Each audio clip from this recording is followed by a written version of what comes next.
조정실의 공기는 숨결마저 얼려버릴 듯 차가웠다. 긴장된 침묵으로 가득 찬 공간은 이따금씩 서류 넘어가는 소리와 중년 판사의 마른 기침 소리에 의해 깨질 뿐이었다. 한유라는 딱딱한 나무 의자에 허리를 꼿꼿이 세우고 앉아 있었다. 그녀의 시선은 한때 남편이었던 남자에게도 그의 옆에 바싹 붙어 앉은 여자에게도 향하지 않았다. 오직 광택나는 나무 테이블의 작은 흠집에 고정되어 있었다. 그 흠집은 마치 그녀의 결혼 생활 같았다. 처음에는 아주 작고 거의 보이지 않았지만 시간과 무관심 속에서 점점 더 넓게 퍼져나가 결국에는 돌이킬 수 없는 심연이 되어버렸다. 3년. 그녀가 다른 이름 다른 신분으로 살아온 시간이었다. 평범함 속에서 찾으려 했던 것이 가장 잔인한 환상이었음을 깨닫기 위한 시간이었다. 판사의 단조로운 목소리가 울려 퍼지며 그 환상에 공식적인 종지부를 찍었다. 양측의 이혼 의사를 최종 확인했습니다. 결혼 관계가 회복 불가능할 정도로 파탄에 이르렀다고 판단 조정을 가름하는 결정을 내리겠습니다. 그 말이 떨어지자마자 강지훈의 입가에 참을 수 없다는 듯 비웃음이 걸렸다. 그는 보란듯이 옆에 앉은 오수진의 손을 꽉 잡았고 그녀는 승리자의 여유로운 미소로 화답했다. 3년간의 결혼 생활 동안 한유라는 강지훈이라는 남자의 야망과 성공에 대한 갈망이 얼마나 큰지 누구보다 잘 알고 있었다.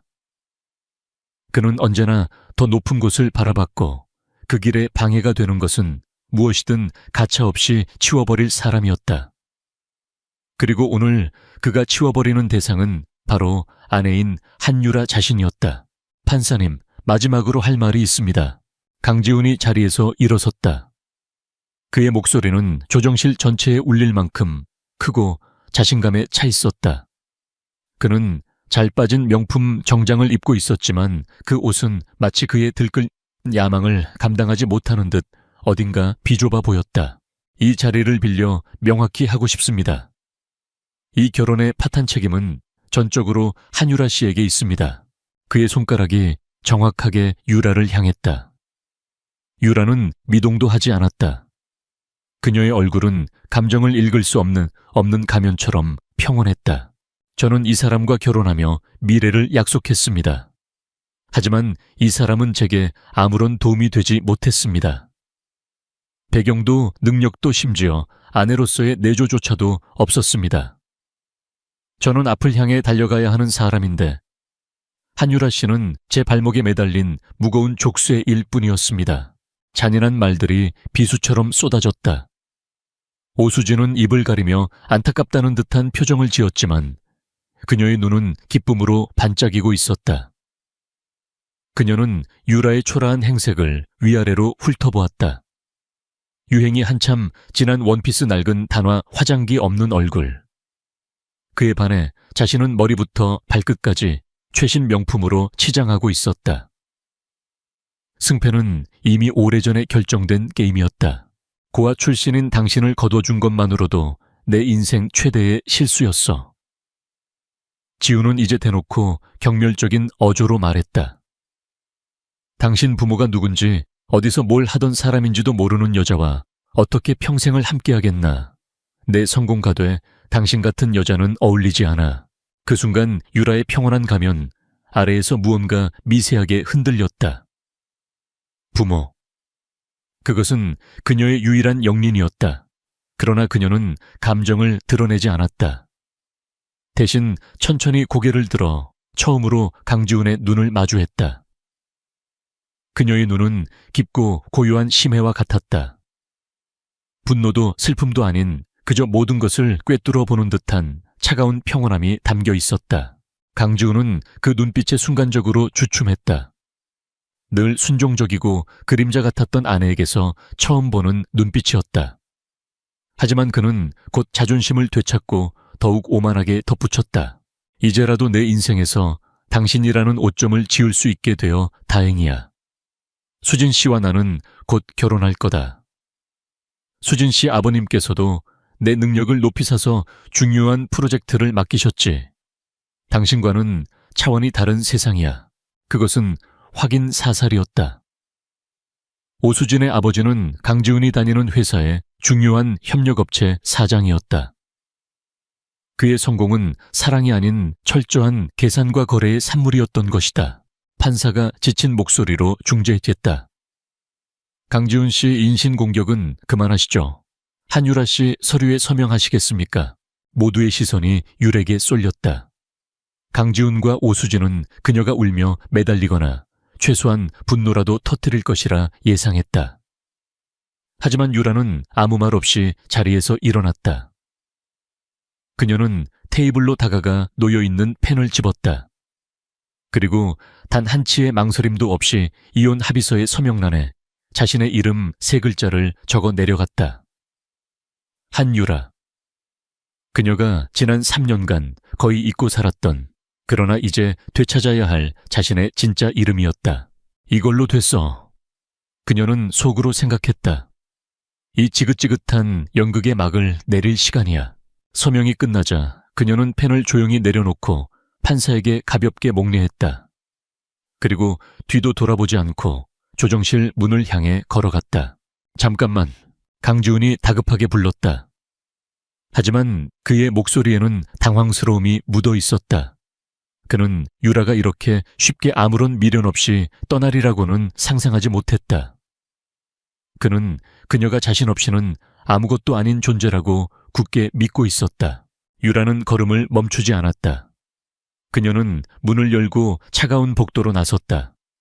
문이 닫히기 직전 그녀의 귓가에 강지훈과 오수진의 목소리가 희미하게 들려왔다. 정말 속 시원하다. 이제 저 여자 얼굴 안 봐도 되겠네.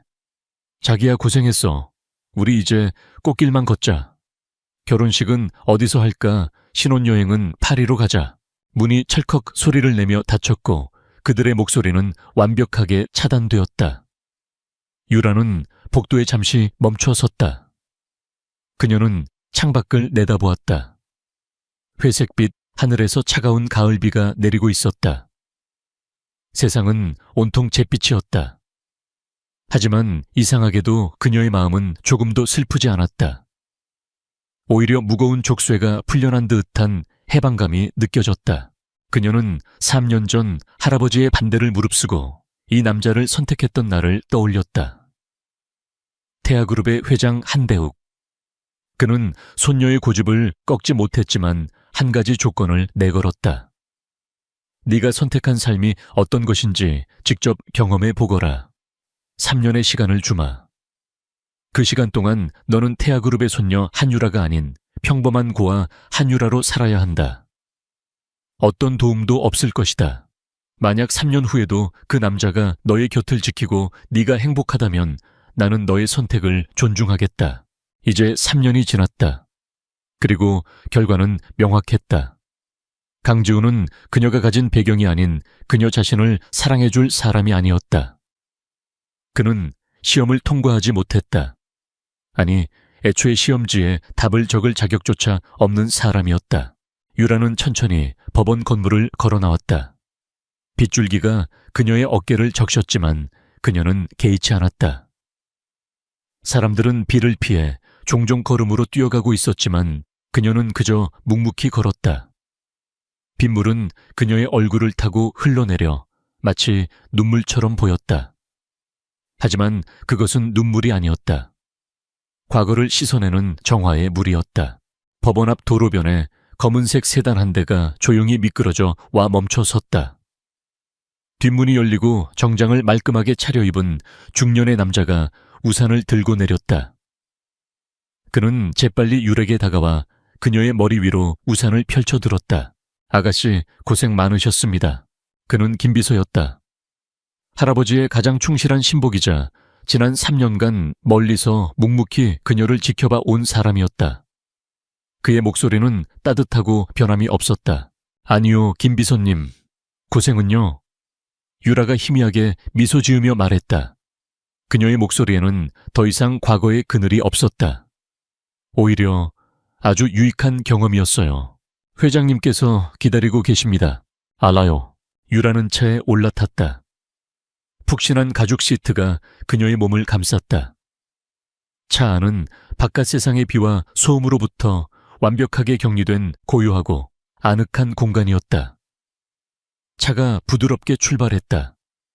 창밖으로 빠르게 스쳐 지나가는 풍경 속에서 강지훈과 오수진이 법원 건물 입구에서 서로 껴안으며 웃고 있는 모습이 보였다. 그들은 새로운 시작에 한껏 들떠 있었다. 유라는 그 모습을 차가운 눈으로 잠시 응시했다. 그리고는 시선을 거두고 정면을 바라보았다. 강지훈 씨, 당신이 버린 건 보잘것없는 아내가 아니야. 그녀는 마음속으로 되뇌었다. 당신이 감히 상상조차 할 수 없는 세상 전체를 버린 거야. 그리고 이제부터 당신은 그 대가를 치르게 될 거야. 아주 뼈저리게. 차는 서울의 번화한 거리를 지나 강북의 부촌으로 향했다. 그녀가 지난 3년간 애써 외면했던 곳, 그녀의 진짜 집으로. 화려한 연극은 끝났다. 이제 잔인하고도 통쾌한 복수의 서막이 오르고 있었다. 검은색 세단은 빗속을 미끄러지듯 달려 서울의 복잡한 도심을 벗어났다. 차창 밖으로 익숙했던 풍경들이 빠르게 스쳐 지나갔다. 유라가 지난 3년간 매일같이 장을 보던 작은 시장 강지훈과 가끔 들렀던 허름한 국밥집, 그리고 두 사람이 살았던 햇빛도 잘 들지 않던 낡은 빌라. 그 모든 것들이 이제는 다른 세상의 이야기처럼 아득하게 멀어 보였다. 한때 그녀의 세상 전부였던 공간들이었지만 지금 그녀의 마음속에는 어떤 미련도 남지 않았다. 차가 성북동의 언덕길로 접어들자 신기하게도 굵게 쏟아지던 빗줄기가 가늘어지기 시작했다. 그리고 거대한 철옹성 같은 저택의 정문 앞에 차가 멈춰 섰을 때 먹구름 사이로 한 줄기 햇살이 비집고 나와 젖은 아스팔트 위를 눈부시게 비췄다. 마치 그녀의 귀환을 환영하는 장엄한 조명처럼 육중한 철문이 소리 없이 양쪽으로 열렸다. 잘 가꿔진 정원수들이 도열한 긴 진입로 끝에 전통 한옥의 우아한 곡선과 현대 건축의 세련미가 조화를 이룬 거대한 저택이 위용을 드러냈다. 태아그룹의 총수 일가가 머무는 본가 청가원 칭야웬이었다. 차가 현관 앞에 멈추자 미리 대기하고 있던 사용인들이 일제히 허리를 굽혀 인사했다. 그들의 얼굴에는 안도와 반가움이 섞여 있었다. 아가씨 어서 오십시오. 백발이 성성한 집사가 그녀를 맞았다. 유라는 그에게 가볍게 고개를 끄덕이고 저택 안으로 들어섰다. 높은 천장과 넓은 공간 은은한 난향이 코끝을 스쳤다. 모든 것이 3년 전 그녀가 떠날 때와 똑같았다. 마치 시간이 멈춘 공간 같았다. 회장님께서는 서재에서 기다리고 계십니다. 알아요. 잠시 방에 먼저 들를게요. 유라는 2층으로 향했다. 복도를 지나 자신의 방 앞에 섰다. 문을 열자 먼지 하나 없이 완벽하게 정돈된 공간이 나타났다. 창밖으로는 서울 시내가 아득하게 내려다 보였다. 그녀는 방 한가운데에 잠시 서서 자신이 입고 있는 낡은 원피스를 내려다보았다. 강지훈이 싸구려라고 비웃었던 옷, 이혼을 위해 법원에 입고 간 옷, 이 옷은 이제 과거의 상징이었다. 그녀는 드레스룸으로 들어갔다. 한쪽 벽면을 가득 채운 옷장에는 그녀가 떠나기 전 입었던 옷들과 그녀가 없는 동안에도 계절마다 새로 채워진 최고급 의상들이 가지런히 걸려 있었다. 샤넬의 트위드 재킷 디올의 실크 드레스, 그리고 날렵한 라인의 발렌티노 파워 수트까지. 그 옆에는 벨벳 상자 안에 잠든 보석들이 영롱한 빛을 발하고 있었다. 지난 3년간 그녀는 이 모든 것을 잊고 살았다. 아니, 애써 외면하고 살았다. 유라는 욕실로 들어가 샤워기 아래 섰다. 뜨거운 물줄기가 그녀의 몸을 감쌌다. 그녀는 눈을 감았다. 법정에서의 모욕적인 언사 오수진의 조롱 섞인 미소 강지훈의 차가운 눈빛. 그 모든 기억들이 뜨거운 물에 씻겨 내려가는 것 같았다. 그녀는 지난 3년간의 한유라를 그곳에 모두 흘려보냈다. 평범한 삶에 대한 덧없는 환상, 사랑에 대한 순진한 믿음, 그리고 바보 같았던 자기 자신까지도. 샤워를 마치고 나온 그녀는 더 이상 과거의 유라가 아니었다. 그녀는 드레스룸에서 몸에 꼭 맞는 검은색 실크 블라우스와 슬랙스를 골라 입었다. 화장대 앞에 앉아 능숙한 손길로 가볍게 화장을 했다. 거울 속에 비친 여성은 더 이상 초라하고 순종적인 모습이 아니었다. 차갑고 지적인 분위기 상대를 압도하는 깊은 눈빛을 가진 태아그룹의 유일한 상속녀 한유라의 얼굴이었다. 준비를 마친 그녀는 할아버지가 계신 1층 서재로 향했다. 떡갈나무로 만들어진 육중한 문을 두드리자 안에서 나직하고 권위 있는 목소리가 들려왔다. 들어오너라. 유라가 문을 열고 들어섰다. 서재는 수천 권의 책으로 둘러싸여 있었고 공기 중에는 낡은 종이와 가죽 냄새가 배어 있었다. 창가 쪽 거대한 책상에 태아그룹에 살아있는 신화 한대욱 회장이 앉아 있었다. 그는 신문을 읽고 있었지만 유라가 들어서자 조용히 신문을 내려놓았다. 그의 깊은 눈이 손녀를 찬찬히 뜯어보았다. 왔느냐? 네, 할아버지. 다녀왔습니다. 유라는 책상 앞으로 다가가 깊이 허리를 숙였다. 이래 오서 거라. 한 회장은 자리에서 일어나 유라에게 다가왔다. 고생했다. 아니, 고생시킨 건 나였겠지. 그의 목소리에는 책망 대신 따뜻한 연민이 담겨 있었다. 그는 내가 뭘 했느냐 와 같은 시시한 말은 하지 않았다. 대신 손녀의 어깨를 가만히 감싸 안았다. 아닙니다, 할아버지. 제 고집 때문에. 유라의 목소리가 살짝 떨렸다. 됐다. 다 끝난 일이다. 중요한 것은 네가 그 경험을 통해 무엇을 배웠느냐 하는 것이지.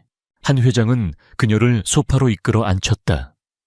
그는 맞은편에 앉아 유라의 눈을 똑바로 바라보았다. 이제 그 연극은 끝났다. 돌아올 준비는 되었느냐? 네, 이제 진짜 제자리로 돌아올 시간이에요. 유라가 망설임 없이 대답했다. 그녀의 눈빛은 그 어느 때보다 단단하고 결의에 차 있었다. 지난 3년 어리석었습니다. 죄송합니다, 할아버지. 사과할 것 없다. 젊은 날의 경험은 돈 주고도 못 사는 것이다. 다만 그 대가가 혹독했을 뿐이지. 한 회장은 잠시 말을 끊었다가 서늘한 목소리로 덧붙였다. 그 강지훈이라는 자, 내가 처음부터 마음에 들지 않았어. 사람의 눈빛에 욕심이 가득한데 그릇은 간장종지만도 못하더구나. 네가 그 진가를 이제라도 알았으니 비싼 수업료를 낸 셈 치자. 그는 자리에서 일어나 책상으로 돌아가 서류 하나를 집어들었다. 그리고 다시 유라 앞에 와서 그것을 테이블 위에 내려놓았다. 이제부터 너는 더 이상 숨어 지내지 않을 것이다. 태아그룹의 상속녀로서 너의 능력을 세상에 증명해야 한다. 서류의 첫 장에는 인사 발령장이라고 적혀 있었다. 인사 발령장. 소속 태하 전략기획본부 직위, 상무이사, 디렉터, 성명 한유라. 전략기획본부, 상무요, 태하의 심장부다. 그룹 전체의 미래 먹거리를 발굴하고 중요한 인수합병과 투자를 결정하는 곳이지. 그곳에서 실력으로 내 자리를 증명해 보여라. 회장 손녀라는 꼬리표는 내 스스로 떼어내야 할 게다. 내 명심하겠습니다. 그리고 한 회장이 말을 이었다. 그의 눈빛이 순간 날카롭게 빛났다. 내 마음속에 응어리진 것들이 있겠지. 억울함, 분노, 배신감.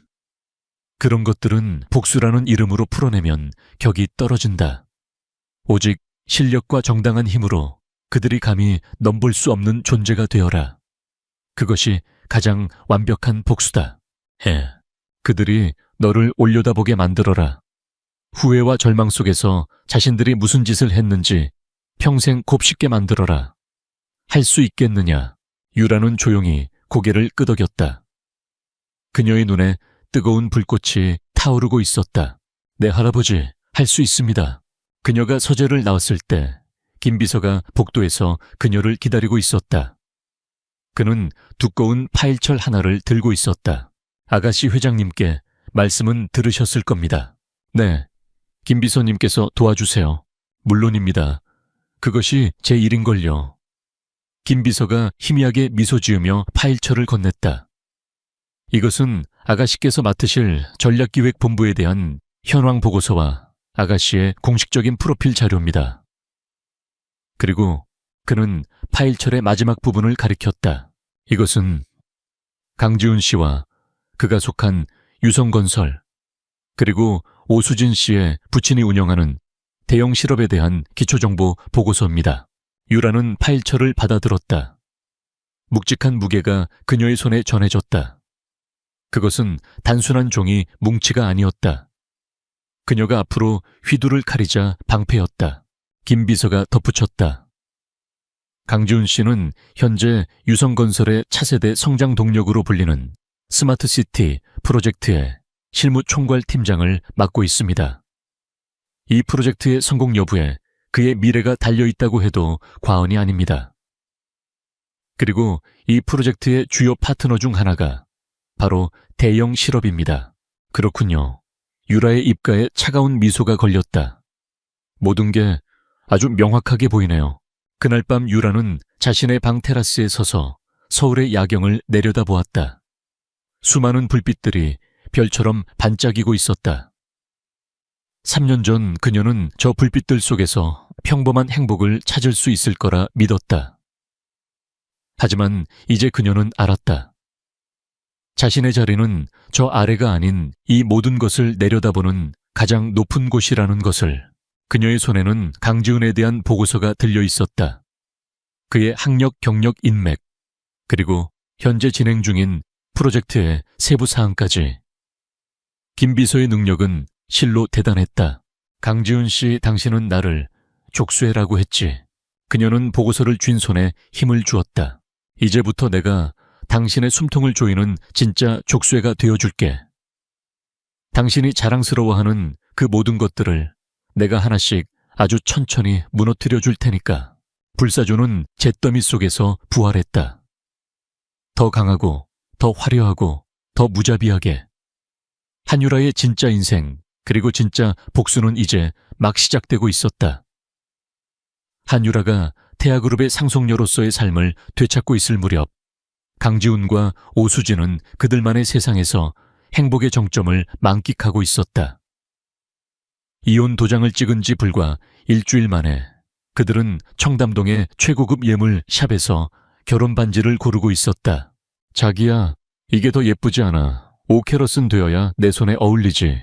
오수진이 커다란 다이아몬드 반지를 껴보고 조명 아래에서 손을 흔들며 말했다. 그녀의 얼굴에는 세상 모든 것을 다 가진 듯 단 만족감이 가득했다. 강지훈은 그런 그녀를 사랑스럽다는 듯 바라보며 카드를 꺼내 들었다. 당연하지. 우리 수진이한테는 세상 최고의 것만 해줘야지. 그의 목소리에는 자신감이 넘쳤다. 한유라라는 족쇄를 풀어버린 그는 날개가 돋친 듯했다. 회사에서는 유성건설의 미래를 책임질 판교 스마트시티 프로젝트의 총괄팀장으로 승승장구하고 있었고, 밖에서는 아름답고 배경 좋은 약혼녀와 곧 결혼할 예정이었다. 그의 인생은 완벽한 성공 가도를 달리고 있는 것처럼 보였다. 지훈 씨 프로젝트는 잘 돼가 아빠가 지훈 씨 칭찬을 입에 달고 살아. 물론이지. 지금 핵심 기술을 담당할 미국 AI 기업 테크노바와 최종 계약 조율 중이고, 자금도 우리 주거래 은행인 KNB은행에서 가장 좋은 조건으로 대출 승인이 났어. 이 프로젝트만 성공하면 나는 유성건설의 최연소 이사가 될 거야. 그때는 이런 반지 말고 청담동 빌딩을 사줄게. 정말 자기 너무 멋있다. 두 사람은 서로를 껴안으며 미래의 청사진을 그렸다. 그들의 웃음소리가 값비싼 보석들 사이로 울려 퍼졌다. 그들은 몰랐다. 그들이 서 있는 기반이 실은 살얼음판이었고, 그 아래에서는 이미 거대한 균열이 시작되고 있다는 것을. 같은 시각 서울의 중심부 태아그룹 본사 타워의 최상층. 한유라는 전략기획본부 상무로서의 첫 회의를 주재하고 있었다. 그녀의 사무실은 어떤 장식도 없이 오직 거대한 통유리창과 최첨단 스마트 데스크만 놓인 미니멀한 공간이었다. 그곳에서 내려다보는 서울의 정형은 마치 잘 만들어진 거대한 디오라마 같았다. 회의실에는 본부의 핵심 인력들이 모두 모여 있었다. 대부분 유라보다 나이가 많고 각 분야에서 최고로 인정받는 엘리트들이었다. 그들은 갑자기 낙하산으로 내려온 회장 손녀에 대해 노골적인 불신과 호기심 어린 눈빛을 보내고 있었다. 오늘부터 여러분과 함께 일하게 된 한유라입니다. 유라의 목소리는 차분했지만 회의실의 모든 소음을 잠재우는 힘이 있었다. 그녀는 긴 소개 없이 바로 본론으로 들어갔다. 스크린에는 현재 그룹이 검토 중인 신사업 포트폴리오가 떠 있었다. 현재 우리가 검토 중인 바이오 사업 진출건에 대해 박 부장님께서 브리핑해 주시죠. 박 부장은 깐깐하기로 소문난 인물이었다. 그는 자리에서 일어나 형식적인 보고를 시작했다. 그러나 그의 보고가 차에 3분을 넘기기 전에 유라의 날카로운 질문이 파고들었다. 잠깐만요. 보고서에 따르면 핵심 기술은 M&A를 통해 확보한다고 되어 있는데 인수 대상으로 거론된 셀바이오의 기술 특허 만료 시점이 불과 2년밖에 남지 않았습니다. 2년 후에 기술 공백에 대한 대책은 무엇입니까? 그것은 차차 연구 개발을 통해 박 부장이 당황하며 말을 흐렸다. 차차 수조, 원이 투입될 사업의 핵심 리스크를 그런 불확실한 계획에 맡길 수는 없습니다. 해당 기술을 대체할 수 있는 차세대 기술을 보유한 기업 리스트와 그 기술의 상용화 가능성에 대한 심층 분석 보고서를 내일 아침까지 제 책상 위에 올려주세요. 회의실의 공기가 순간 얼어붙었다. 그녀의 지적은 너무나 정확했고 목소리는 단호했다. 다음 보고자가 나섰지만 그 역시 유라의 송곳 같은 질문 세례를 피하지 못했다. 그녀는 각 사업의 재무구조, 시장성, 잠재적 리스크를 완벽하게 꿰뚫고 있었다. 회의가 끝날 무렵 처음에 그녀를 무시했던 직원들의 눈빛은 경외와 약간의 두려움으로 바뀌어 있었다. 회의를 마친 유라는 자신의 사무실로 돌아와 김 비서를 불렀다. 김 비서님, 제가 요청한 자료는 준비되었나요? 네, 아가씨. 여기 있습니다. 김 비서가 건넨 태블릿 PC에는 유성건설 스마트시티 프로젝트 분석이라는 제목의 파일이 열려 있었다. 유라는 커피를 한 모금 마시며 천천히 자료를 훑어보았다. 강지훈이 자랑하던 그 프로젝트의 모든 것이 그 안에 담겨 있었다. 사업 구조, 자금 조달 계획, 협력업체 리스트 그리고 치명적인 약점까지도. 핵심 기술은 테크노바의 AI 모듈 자금은 KNB 은행의 프로젝트 파이낸싱. 유라가 나지막이 읊조렸다. 아주 전형적인 레버리지 전략이네요. 외부 자원 의존도가 너무 높아요.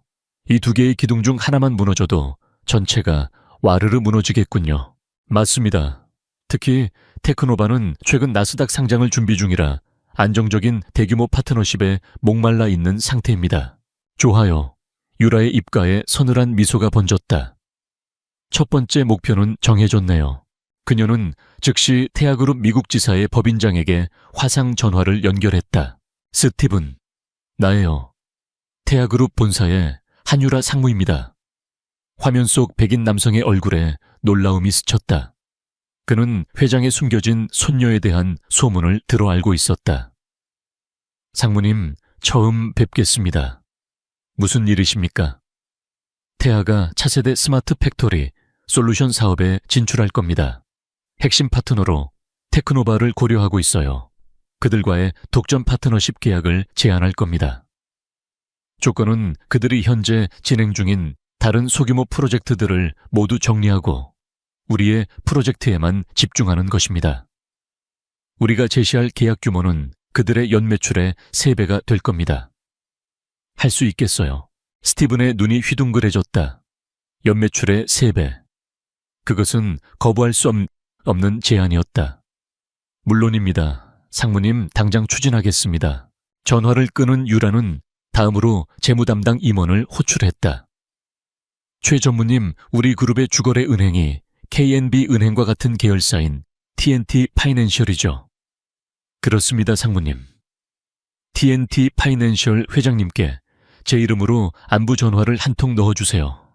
그리고 유성건설이라는 회사가 진행하는 프로젝트의 리스크가 예상보다 크다는 우려를 비공식적으로 전달해 주셨으면 합니다.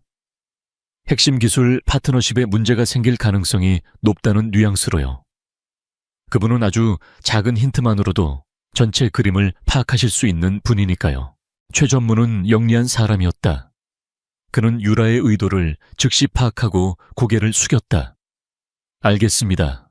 바로 처리하겠습니다. 모든 지시를 마친 유라는 의자에 깊숙이 몸을 묻었다. 거대한 톱니바퀴가 움직이기 시작했다. 그녀는 그저 조용히 가장 핵심적인 부분에 작은 돌멩이 하나를 던졌을 뿐이다. 하지만 그 파장은 거대한 쓰나미가 되어 강지훈에게 덮칠 것이었다. 며칠 후 강지훈은 자신의 사무실에서 승리의 축배를 들 준비를 하고 있었다. 테크노바와의 최종 계약서 서명과 KNB 은행의 자금 집행일이 바로 내일로 다가왔기 때문이었다. 그는 오수진에게 전화를 걸어 저녁에 근사한 레스토랑을 예약했다고 자랑했다. 바로 그때 그의 책상 위 전화벨이 날카롭게 울렸다. 발신자는 테크노바 측 담당자였다. 미스터 강, 정말 죄송하게 되었습니다. 수화기 너머로 들려오는 목소리는 매우 난처해 보였다. 무슨 말입니까? 저희 내부 사정으로 유성건설과의 파트너십 계약을 진행하기 어렵게 되었습니다. 회사 차원에서 더 큰 규모의 글로벌 프로젝트에 모든 역량을 집중하기로 결정했습니다. 정말 죄송합니다. 내 무슨 말도 안 되는 소리입니까? 계약서 사인만 남겨둔 상태인데 이건 명백한 계약 위반입니다. 강지훈은 소리를 질렀다. 하지만 상대방은 위약금은 규정대로 모두 지불하겠다는 말만 남기고 전화를 끊었다. 그는 멍하니 수화기를 들고 서 있었다. 핵심 기술 공급처가 하루아침에 사라져버린 것이다. 엎친 데 덮친 격으로 10분 뒤 KNB 은행의 담당자에게서 전화가 걸려왔다. 팀장님, 큰일 났습니다. 상부에서 판교 스마트시티 프로젝트의 사업성을 재검토하라는 지시가 내려왔습니다. 핵심 기술 파트너십이 불투명한 상태에서는 대출을 집행할 수 없다고 합니다. 대출 승인 자체가 보류되었습니다. 강지훈의 머릿속이 하얗게 변했다. 하늘이 무너지는 것 같았다. 그는 이해할 수 없었다. 도대체 왜 모든 것이 하루아침에 이렇게 잘못된 거지? 그는 부하 직원들에게 소리를 지르며 닥달했지만 아무도 이유를 알지 못했다. 그저 테크노바가 더 큰 회사와 독점 계약을 맺었다더라는 소문만 들려올 뿐이었다. 그날 밤 강지훈은 약속 장소에 나가지 못했다. 그는 텅 빈 사무실에 혼자 남아 머리를 쥐어뜯었다. 그때 오수진에게서 전화가 왔다. 자기야, 왜 안 와? 나 1시간째 기다리고 있잖아. 오늘 우리 축하하기로 한 날 아니었어. 그녀의 짜증 섞인 목소리를 듣자 강지훈은 참았던 분노를 터뜨렸다. 지금 그게 중요해. 프로젝트에 큰 문제가 생겼단 말이야. 제발 조용히 좀 해. 그는 신경질적으로 전화를 끊어버렸다. 수화기 너머로 들려오는 오수진의 황당한 비명소리에도 아랑곳하지 않았다. 그의 머릿속은 온통 누가 어떻게 왜 이런 짓을 했는가에 대한 의문으로 가득 차 있었다. 그는 그저 운이 나빴다고 혹은 경쟁사가 비열한 수를 썼다고 생각할 뿐이었다. 그 배후에 자신이 버린 초라한 아내 한유라가 있으리라고는 꿈에도 상상하지 못했다. 같은 시각 태아타워의 상무실. 유라는 김비서가 보고하는 내용을 들으며 조용히 차를 마시고 있었다. 테크노바는 우리 측 제안을 받아들여 독점 계약을 체결했습니다. KNB 은행도 유성건설에 대한 대출을 전면 보류시켰습니다. 강지훈 팀장은 현재 패닉 상태인 것으로 보입니다. 수고했어요. 유라는 창밖의 야경을 바라보았다. 수많은 불빛 속 어딘가에서 절망하고 있을 한 남자의 모습이 그려졌다. 그녀의 마음은 놀라울 정도로 평온했다. 이것은 시작에 불과했다. 복수는 차갑게 식혀서 먹어야 제맛이라고 했던가. 그녀의 복수는 이제 막 에피타이저를 끝냈을 뿐이었다. 강지훈의 프로젝트가 좌초된 후 2달의 시간이 흘렀다. 그 2달은 그에게 지옥과도 같았다. 회사의 신뢰를 잃은 그는 사실상 한직으로 밀려났고 야심차게 추진했던 스마트시티 프로젝트는 공중분해되었다. 밤마다 그는 알 수 없는 거대한 힘에 의해 모든 것을 빼앗기는 악몽에 시달렸다. 오수진과의 관계 역시 삐걱거리기 시작했다. 강지훈이 더 이상 성공 가도를 달리는 유망한 인재가 아니게 되자 그녀의 애정은 눈에 띄게 식어갔다. 그녀는 사사건건 짜증을 냈고 두 사람의 호화로운 신혼집 계획은 끝없는 말다툼으로 얼룩졌다. 강지훈은 이 모든 것을 되돌릴 돌파구가 절실했다. 그러던 중 한 줄기 빛과 같은 소식이 들려왔다. 대한민국 재계의 거물들이 모두 모이는 연례자선 행사인 한국기업인의 밤이 열린다는 것이었다. 그에게는 마지막 기회였다. 그곳에서 새로운 투자자나 유력한 인맥을 만날 수만 있다면 재기할 수 있을 것이라 믿었다. 수지나 우리 기업인의 밤에 가자. 내가 어떻게든 초대권을 구해볼게. 거기서 새로운 기회를 잡을 수 있을 거야. 그의 절박한 제안에 오수진의 얼굴이 오랜만에 환해졌다. 그녀는 재기보다는 사교계에 화려하게 데뷔하고 다른 여자들에게 자신의 존재감을 과시할 기회에 더 관심이 있었다. 정말 자기 역시 최고야.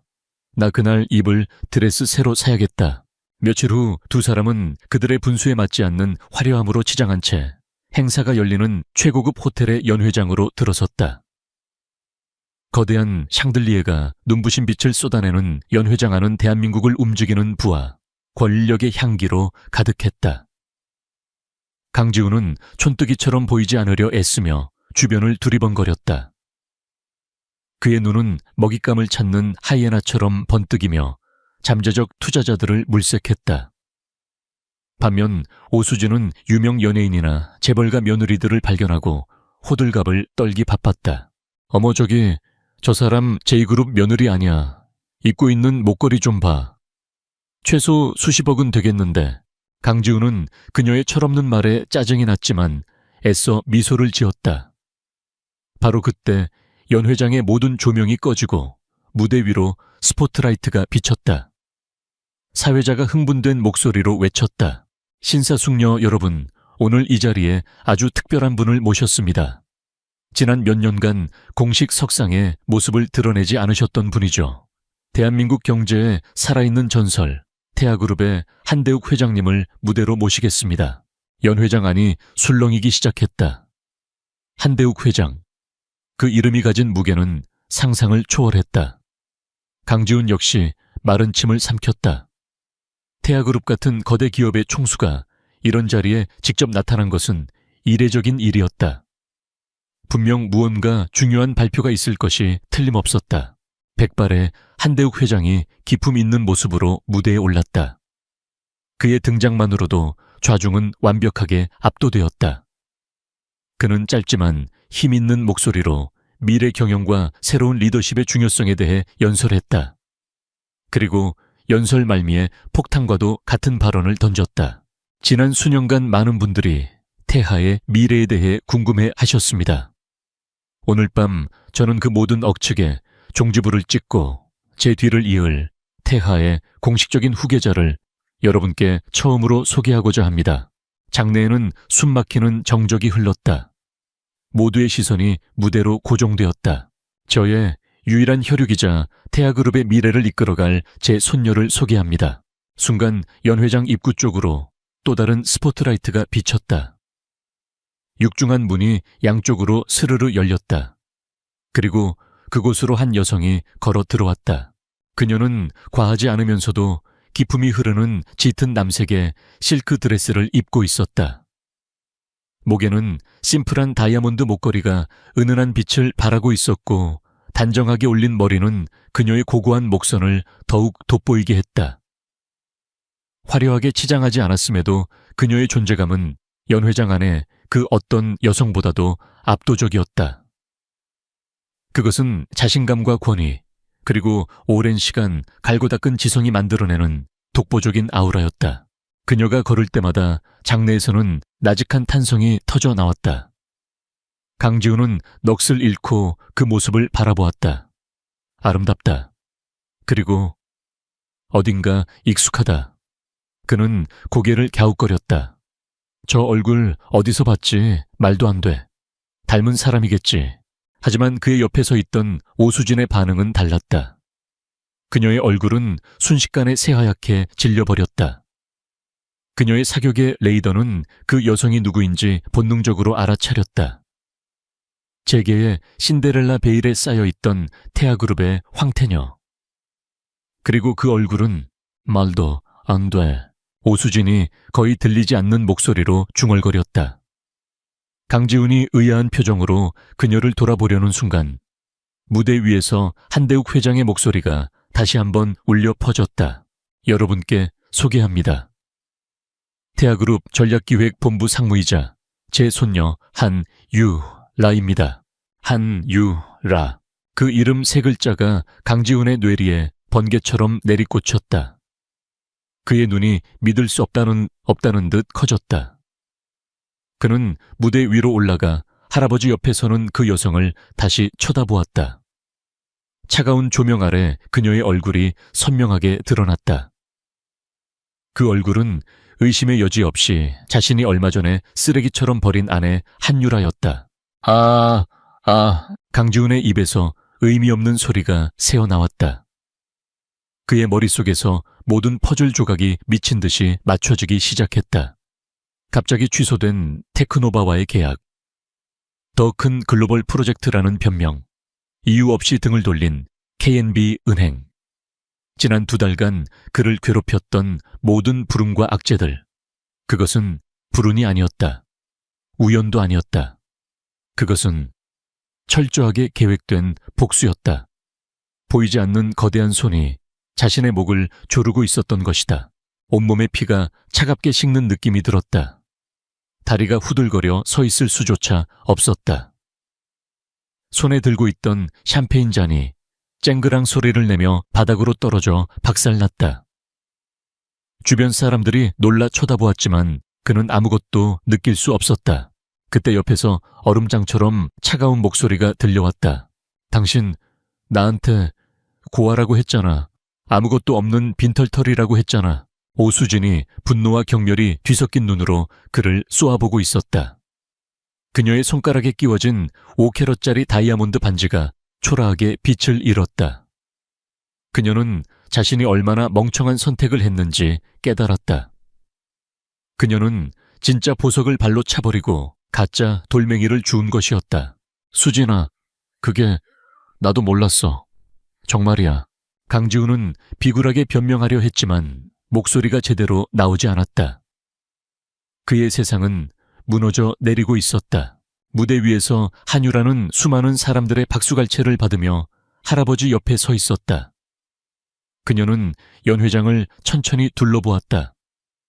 그리고 마침내 그녀의 차가운 시선이 객석의 한 구석 얼어붙은 채 서 있는 강지훈에게 닿았다. 두 사람의 시선이 허공에서 마주쳤다. 강지훈은 그 눈빛에서 자신을 용서해달라는 애원을 담아 필사적으로 그녀를 바라보았다. 하지만 유라의 눈에는 어떤 감정도 담겨있지 않았다. 승리자의 희열도 복수의 만족감도 없었다. 그저 길가의 먼지를 보는 듯한 완벽한 무관심. 그를 인간으로조차 취급하지 않는 듯한 그 차가운 무심함이 그 어떤 경멸이나 분노보다도 강지훈의 심장을 날카롭게 후벼 팠다. 유라는 그에게서 시선을 거두고 옆에 다가온 다른 대기업 회장과 웃으며 악수를 나누었다. 마치 강지훈이라는 존재는 처음부터 그곳에 없었다는 듯이 그 순간 강지훈은 깨달았다. 자신의 인생은 끝났다. 끝났다. 그는 자신의 손으로 감히 상상조차 할 수 없는 기회를 내던지고 스스로를 파멸의 구렁텅이로 밀어넣은 것이었다. 후회와 절망이 검은 파도처럼 그를 덮쳤다. 연 회장의 화려한 불빛 속에서 그는 끝모를 어둠 속으로 추락하고 있었다. 기업인의 밤 행사가 끝난 후 강지훈의 이름은 두 가지 의미로 재계의 가심난을 뜨겁게 달궜다. 하나는 태아그룹에 숨겨진 후계자를 헌신짝처럼 버린 세상에서 가장 어리석고 불운한 남자라는 조롱이었고, 다른 하나는 그가 어떻게 그 자리에 올랐는지에 대한 의심이었다. 세상은 승자에게는 관대하지만 패자에게는 잔인했다. 그날 밤 이후 강지훈의 삶은 말 그대로 지옥으로 변했다. 그는 미친 사람처럼 한유라에게 연락을 시도했다. 그녀가 예전에 쓰던 낡은 휴대폰 번호는 당연히 없는 번호로 나왔고 그는 태아그룹 본사로 수십 통의 전화를 걸었다. 전략기획본부 한유라 상무님 좀 연결해 주십시오. 저는 남편이었던 강지훈이라고 합니다. 그가 자신의 신분을 밝힐 때마다 수화기 너머의 비서는 기계처럼 차가운 목소리로 똑같은 말을 반복했다. 한유라 상무님께서는 현재 회의 중이십니다. 지금은 외부 미팅 중이십니다. 상무님께서는 현재 강지훈 씨와 통화할 의사가 없으시다고 전하셨습니다. 마지막 대답은 그의 가슴에 비수를 꽂았다. 그는 빌딩 로비에서 그녀를 기다려보려 했지만 보안 요원들에게 쫓겨나는 수모를 당해야 했다. 한때 대한민국 최고의 엘리트 중 하나라고 자부했던 그는 이제 접근조차 거부당하는 천덕꾸러기 신세가 된 것이다. 오수진과의 관계는 파국으로 치달았다. 그녀의 아버지 대영 실업의 오 사장은 사태를 파악하자마자 강지훈을 찾아와 그의 뺨을 후려쳤다. 이 천하에 쓸모없는 놈, 네가 감히 내 딸 인생까지 망쳐 태아그룹의 손녀를 걷어차고 우리 딸을 선택해 내 놈은 우리를 방패막이로 쓰려 했던 것뿐이야. 오 사장은 강지훈이 재기불능이라고 판단되자 그에게 투자했던 모든 자금을 회수하고 모든 계약을 파기했다. 오수진 역시 약혼 파기를 선언하고 그가 사준 모든 선물을 그의 얼굴에 집어던졌다. 당신 같은 실패자랑은 단 하루도 같이 못 살아. 내 인생에서 당장 꺼져. 혼자가 된 강지훈은 텅 빈 오피스텔에서 술로 밤을 지새웠다. 그는 모든 것이 꿈이기를 바랐다. 그가 버린 유라가 사실은 평범한 고아이기를, 이 모든 불행이 그저 악몽이기를. 하지만 아침이 되면 신문과 인터넷 뉴스들이 그를 현실로 끌어내렸다. 그리고 마침내 한유라의 진짜 방역이 시작되었다. 그것은 그가 예상했던 감정적인 복수가 아니었다. 지극히 냉정하고 치밀하며 법적인 절차에 따른 무자비한 공격이었다. 어느 날 아침 유성건설 본사에 검찰 수사관들이 들이닥쳤다. 그들은 판교 스마트시티 프로젝트와 관련된 모든 서류와 컴퓨터를 압수해갔다, 해갔다. 강지훈은 횡령 및 배임 혐의로 긴급 체포되었다. 그가 유치장에 앉아 멍하니 벽을 바라보고 있을 때 담당 검사가 들어와 서류 뭉치 하나를 그의 앞에 던졌다. 강지훈 씨, 당신이 유성건설에서 진행했던 모든 프로젝트의 자금 흐름입니다. 아주 흥미롭더군요. 서류에는 그가 지난 몇 년간 저질렀던 비리들이 낱낱이 기록되어 있었다. 유령 회사를 만들어 공사 대금을 빼돌리고 하청업체로부터 뒷돈을 받고 회계 장부를 조작한 내역까지. 그는 완벽한 범죄라고 생각했지만 누군가가 그의 모든 흔적을 끈질기게 추적하여 하나의 그림으로 완성해 놓은 것이다. 이건 말도 안 돼. 이건 조작된 거야. 조작 모든 증거는 당신의 계좌와 컴퓨터에서 나온 겁니다. 당신이 자금을 빼돌려 구입한 차명 부동산과 주식 내역도 여기 다 있습니다. 그리고 이 모든 비리를 제보한 사람이 누군지 아십니까? 강지훈은 고개를 들었다. 검사의 입에서 나온 이름은 그의 마지막 희망마저 앗아갔다. 당신의 프로젝트를 보좌했던 초의 비서입니다. 그가 모든 원본 장부와 녹취 파일을 가지고 우리를 찾아왔더군요. 양심의 가책을 느꼈다고 하면서요. 최 비서, 늘 그의 곁에서 그림자처럼 묵묵히 일하던 부하 직원이었다. 강지훈은 그를 머리가 나쁘고 시키는 일이나 하는 사람이라고 무시했었다. 하지만 그는 사실 한유라가 심어놓은 사람이었다. 유라가 태아그룹으로 돌아온 직후 김 비서를 통해 은밀히 그에게 접촉했던 것이다. 김 비서는 최 비서의 병든 어머니의 병원비를 전액 지원해주는 조건으로 강지훈의 모든 비리를 기록해달라고 요청했다. 강지훈은 온몸에 힘이 빠져나가는 것을 느꼈다. 그는 처음부터 거대한 거미줄에 걸린 나비였을 뿐이었다. 한유라는 그가 눈치채지 못하도록 그의 가장 가까운 곳에서부터 서서히 숨통을 조여왔던 것이다.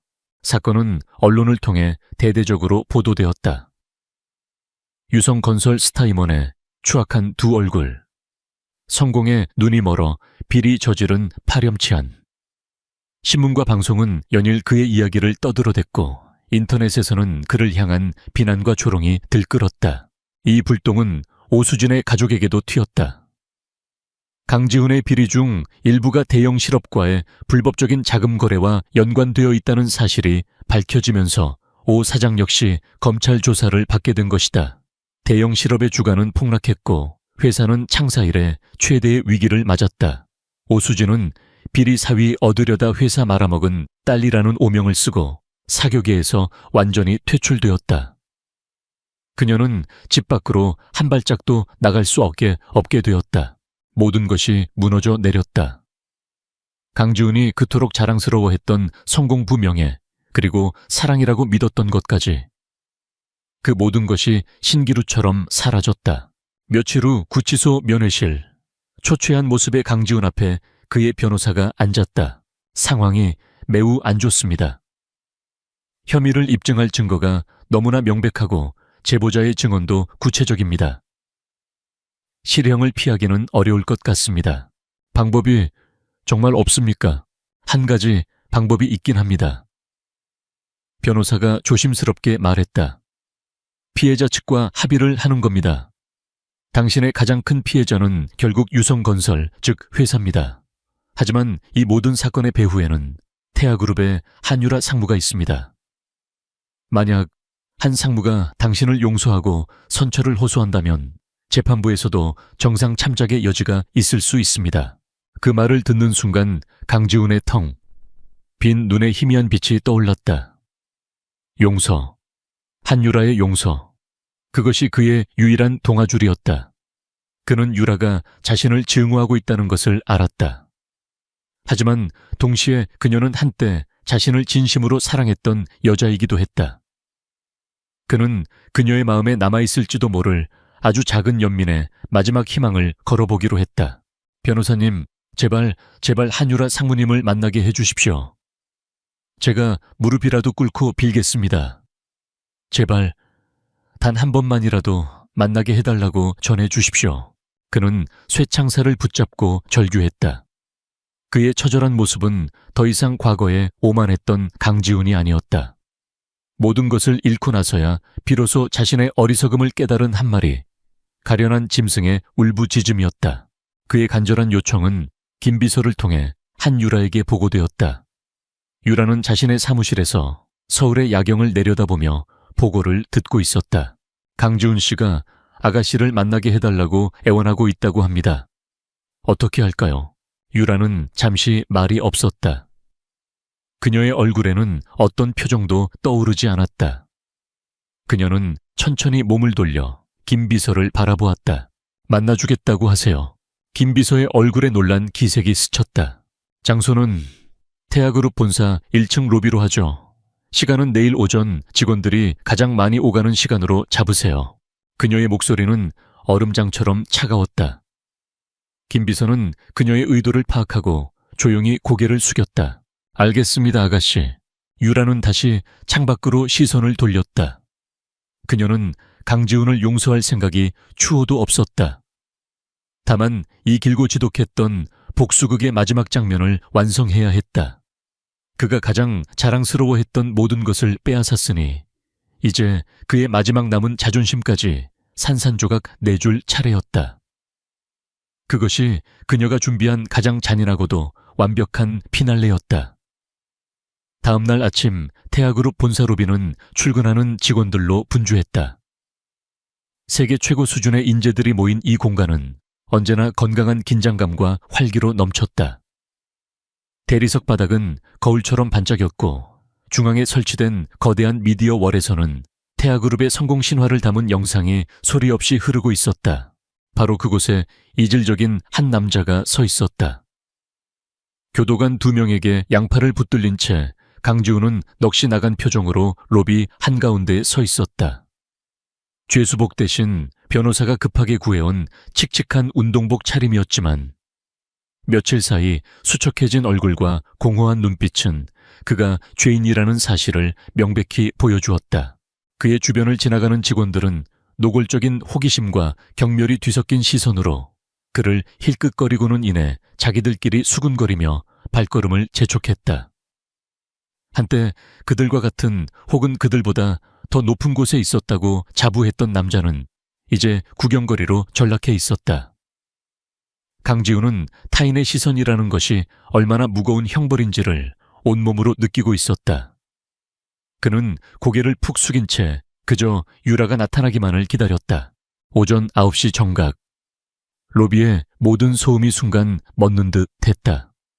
중앙의 투명 엘리베이터가 1층에 도착하고 문이 스르르 열렸다. 한유라가 모습을 드러냈다. 그녀는 날카로운 라인의 회색 파워 수트를 입고 있었다. 어깨까지 오는 머리는 단정하게 뒤로 묶여 있었고 최소한의 화장만 한 얼굴은 오히려 그녀의 지적인 아름다움을 더욱 부각시켰다. 그녀의 뒤로는 김비서와 전략기획본부의 임원들이 그림자처럼 따르고 있었다. 그녀는 로비에 선 모든 사람의 주인이자 이 거대한 제국의 여왕이었다. 그녀는 강지훈을 발견하고도 걸음을 멈추지 않았다. 마치 길에 놓인 작은 돌멩이를 본 것처럼 그녀는 그를 향해 망설임 없이 걸어왔다. 또각또각또각. 그녀의 하이힐 소리가 대리석 바닥에 울려 퍼지며 강지훈의 심장을 내리찍는 듯했다. 마침내 그녀가 그의 앞에 멈춰 섰다. 로비의 모든 직원들이 숨을 죽이고 이 드라마 같은 장면을 지켜보고 있었다. 유라야. 강지훈이 마른 입술을 겨우 떼어 그녀의 이름을 불렀다. 그의 목소리는 심하게 떨리고 있었다. 그는 그녀의 얼굴을 제대로 쳐다보지 못하고 그녀의 구두 끝만 바라보았다. 내가 다 잘못했어. 내가 정말 죽을 죄를 지었어. 네가 그런 사람인 줄도 모르고. 내가 정말 어리석었어. 눈이 멀었던 거야. 그의 사과는 두서가 없었다. 그는 자신의 죄를 뉘우치는 것이 아니었다. 그저 자신이 놓쳐버린 거대한 행운에 대해 한탄하고 있을 뿐이었다. 한유라는 아무 대답도 하지 않았다. 그녀는 그저 차가운 눈으로 그를 내려다볼 뿐이었다. 그 침묵이 강지훈에게는 천근의 무게처럼 느껴졌다. 그는 그녀의 마음을 움직이기 위해 그들이 함께했던 과거를 꺼내들었다. 우리 좋았잖아. 네가 끓여주던 김치찌개 같이 손잡고 산책하던 공원. 기억 안 나? 나는 그때 진심이었어, 유라야. 제발 나에게 한 번만 더 기회를 줘. 내가 평생 너한테 속죄하면서 살게. 응? 그의 목소리는 애원으로 가득 차 있었지만 유라의 눈빛은 조금도 흔들리지 않았다. 오히려 희미한 조소가 그녀의 입가에 스쳐 지나갔다. 그가 언급하는 모든 추억은 그의 배신으로 인해 이미 더럽혀진 지 오래였다. 자신의 애원이 통하지 않자 강지훈은 이성을 잃었다. 그는 마지막 남은 자존심마저 내던졌다. 그는 교도관들의 손을 뿌리치고 그 자리에 털썩 무릎을 꿇었다. 잘못했다. 유라야, 제발 내가 이렇게 빌게. 제발 용서해줘. 로비에 있던 모든 사람들의 입에서 경악의 탄성이 터져 나왔다. 한때 잘 나가던 대기업의 팀장이었던 남자가 자신이 벌인 전초 앞에서 무릎을 꿇고 애원하고 있었다. 이보다 더 완벽한 추락은 없었다. 강지훈은 무릎으로 기어가 유라의 바지가랑이라도 붙잡으려 했다. 바로 그 순간 얼음처럼 차가운 유라의 목소리가 로비 전체에 울려 퍼졌다. 용서. 그녀는 나지막이 말했지만 그 목소리에는 모든 소음을 잠재우는 힘이 있었다. 지금 당신이 용서를 구하는 대상이 누군지는 알고 있나요? 강지훈 씨. 그녀는 처음으로 그의 이름을 강지훈 씨라고 불렀다. 그 호칭은 그와 그녀 사이에 더 이상 어떤 사적인 감정도 남아있지 않다는 선언이었다.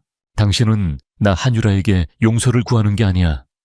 당신은 태아그룹의 후계자에게 용서를 구하고 있는 거지. 만약 내가 오늘 이 자리에서 평범한 모습으로 나타났다면 당신은 과연 내 앞에서 무릎을 꿇었을까? 그녀의 말은 전곡을 찔렀다. 강지훈은 아무 대답도 하지 못하고 고개를 떨구었다. 유라는 말을 이었다. 그녀의 목소리는 차분했지만 한마디 한마디가 비수처럼 날아와 그의 심장에 박혔다. 당신이 버린 여자는 돈 한 푼 없는 고아가 아니었어.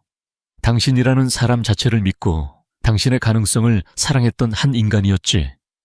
하지만 당신은 그 가치를 알아보지 못했어. 당신의 눈에는 오직 돈과 지위만이 가치로 보였으니까. 그게 당신의 비극이야, 내 비극이 아니라. 그녀는 무릎 꿇고 있는 그를 한심하다는 듯 내려다보았다. 그리고 당신이 저지른 범죄들. 그것들은 내가 용서하고 말고 할 성질의 것이 아니야. 당신은 법을 어겼고 회사를 배신했고 수많은 사람들에게 피해를 줬어. 당신의 행동에 대한 대가를 치르는 것. 그것은 복수가 아니라 정의야. 정의. 그 단어는 강지훈에게 너무나 낯설고 무거운 것이었다. 그러니 이제 그만 그 값싼 동정심 유발은 집어치워요. 유라는 마지막으로 그에게 시선을 고정했다. 이래오서 강지훈 씨. 당신의 그 비굴한 모습은 내가 한때 소중히 여겼던 추억에 대한 모독이고 이 신성한 공간에 대한 모독이야. 당신은 내 동정을 받을 가치조차 없어. 그 말이 끝나는 순간 유라는 미련 없이 몸을 돌렸다. 그녀는 더 이상 그를 쳐다보지 않았다. 그녀가 다시 걷기 시작하자 멈춰있던 세상이 다시 움직이는 듯 했다. 김비서와 임원들이 그녀의 뒤를 따랐고 로비의 직원들도 각자의 자리로 돌아가기 시작했다. 거대한 쇼는 끝났다. 교도관들이 다가와 넋이 나간 강지훈의 양팔을 거칠게 잡아 일으켰다. 그는 저항할 힘도 남아있지 않았다.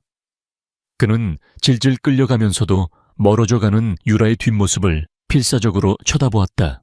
그녀의 뒷모습은 너무나 당당하고 견고해서 그가 결코 닿을 수 없는 성벽처럼 느껴졌다. 그녀는 단 한 번도 뒤돌아보지 않았다. 강지훈은 태아그룹 본사의 거대한 회전문을 통해 밖으로 끌려나갔다. 눈부신 아침 햇살이 그의 얼굴 위로 쏟아졌지만 그의 세상은 칠흑 같은 어둠에 잠겨 있었다. 모든 것이 끝났다. 그의 마지막 희망, 마지막 자존심, 모든 것이 저 차가운 대리석 바닥 위에서 산산조각 나버렸다. 로비 안에서는 언제 그런 일이 있었냐는 듯 모든 것이 정상으로 돌아와 있었다. 거대한 태아 제국은 작은 소동 따위에는 흔들리지 않고 묵묵히 제 갈 길을 가고 있었다. 한유라는 승리했다. 적을 자신과 같은 수준으로 끌어내려 진흙탕 싸움을 벌이는 방식이 아니었다. 스스로를 훨씬 더 높은 곳으로 끌어올려 상대가 감히 닿을 수조차 없는 존재가 됨으로써 완벽한 승리를 거둔 것이다. 그녀의 복수는 끝났고 이제 그녀에게는 새로운 시작만이 남아 있었다. 강지훈이 법의 심판을 받고 오수진 일가가 몰락한 지 반년이라는 시간이 흘렀다. 그동안 세상은 언제나 그랬듯 무심하게 흘러갔고 한때 세상을 떠들썩하게 했던 그들의 이야기는 사람들의 기억 속에서 서서히 잊혀갔다. 그들이 남긴 공백은 새로운 이야기와 새로운 인물들로 빠르게 채워졌다. 그 변화의 중심에는 한유라가 있었다. 그녀는 더 이상 회장 손녀나 복수의 화신으로 불리지 않았다. 재계 사람들은 이제 그녀를 한 상무 혹은 태하의 차세대 리더라고 불렀다. 그녀는 지난 반년 동안 자신의 능력을 의심의 여지 없이 증명해 보였다. 그녀가 가장 먼저 한 일은 위기에 처한 하청업체들을 구제하는 것이었다. 강지훈과 같은 중간 관리자들의 비리로 인해 정당한 대가를 받지 못하고 도산 위기에 처했던 수십 개의 중소기업들을 직접 찾아다녔다. 그녀는 불필요한 절차를 간소화하고 미지급 대금을 즉시 지급했으며 기술력 있는 회사들과는 장기적인 파트너십을 맺었다.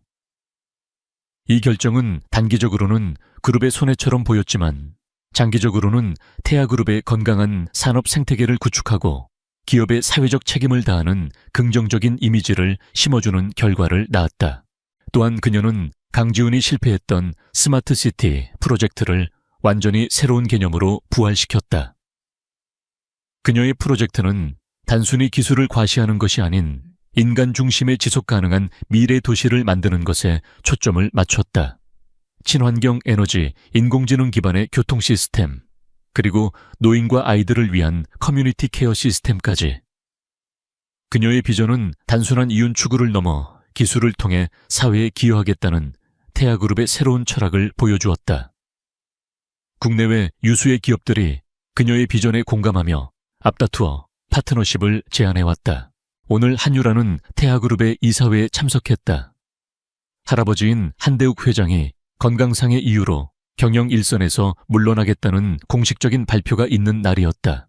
나는 오늘부로 태아그룹 회장직을 내려놓고 경영의 모든 권한을 한유라 상무에게 위임하고자 합니다. 한 회장의 선언에 이 사진들 사이에서는 작은 술렁임이 있었지만 반대하는 사람은 아무도 없었다. 그들은 지난 반년간 한유라가 보여준 리더십과 비전을 통해 그녀가 충분한 자격이 있음을 인정하고 있었다. 유라는 자리에서 일어나 이 사진들을 향해 깊이 고개를 숙였다. 부족한 저에게 이런 중책을 맡겨주셔서 감사합니다. 저는 할아버지께서 평생을 바쳐 이룩하신 태아그룹의 위대한 유산을 계승하고 동시에 시대의 변화에 발맞춰 끊임없이 혁신해 나갈 것입니다. 사람이 중심이 되는 기업 사회와 함께 성장하는 기업을 만들겠습니다. 그녀의 목소리는 차분했지만 그 안에는 강한 확신과 책임감이 담겨 있었다. 박수갈채가 쏟아졌다. 그녀는 이제 명실상부한 태아그룹의 새로운 총수, 새로운 여왕이 된 것이다. 회의가 끝난 후 유라는 할아버지와 함께 회장실에 남았다. 한 회장은 창가에 서서 서울의 풍경을 내려다보고 있었다. 이제 정말 내 역할은 끝이 났구나. 그가 나지막이 말했다. 후회는 없느냐? 내 할아버지. 후회 없습니다. 유라가 그의 곁에 서며 대답했다. 지난 3년의 경험이 없었다면 지금의 저도 없었을 겁니다. 아픈 만큼 배운 것도 많았습니다. 그래, 그거면 됐다. 한 회장은 따뜻한 미소로 손녀의 어깨를 두드려 주었다. 이제 내 세상을 마음껏 펼쳐 보이거라. 그날 저녁 유라는 홀로 자신의 집무실에 앉아 있었다. 책상 위에는 강지훈의 마지막 소식이 담긴 짧은 보고서가 놓여 있었다. 그는 재판에서 징역 7년형을 선고받고 복역 중이며 오수진은 가족과 함께 해외로 이민을 갔지만 현지에서도 적응하지 못하고 어렵게 살고 있다는 내용이었다. 유라는 그 보고서를 읽고 아무런 감정의 동요 없이 파일 속에 넣었다. 그들은 이제 그녀의 인생과 아무런 관련이 없는 과거의 인물일 뿐이었다. 복수는 끝났다. 하지만 그녀는 복수의 끝에서 허무함 대신 새로운 시작을 위한 단단한 토대를 발견했다. 그녀는 자리에서 일어나 집무실 한쪽 벽면을 가득 채운 통유리창 앞으로 다가갔다. 해가 지고 서울의 거리에는 하나둘씩 불이 켜지기 시작했다. 수백만 개의 불빛들이 밤하늘의 별처럼 반짝이며 거대한 은하수를 이루고 있었다. 과거의 그녀는 저 불빛들 속에서 한 남자의 아내로서 소박한 행복을 꿈꿨다. 하지만 이제 그녀는 알았다. 자신의 역할은 저 불빛 하나하나를 지키고 더 밝게 빛나게 만들어주는 것이라는 것을. 그녀는 자신의 가슴에 손을 얹었다. 심장이 고요하고 힘차게 뛰고 있었다.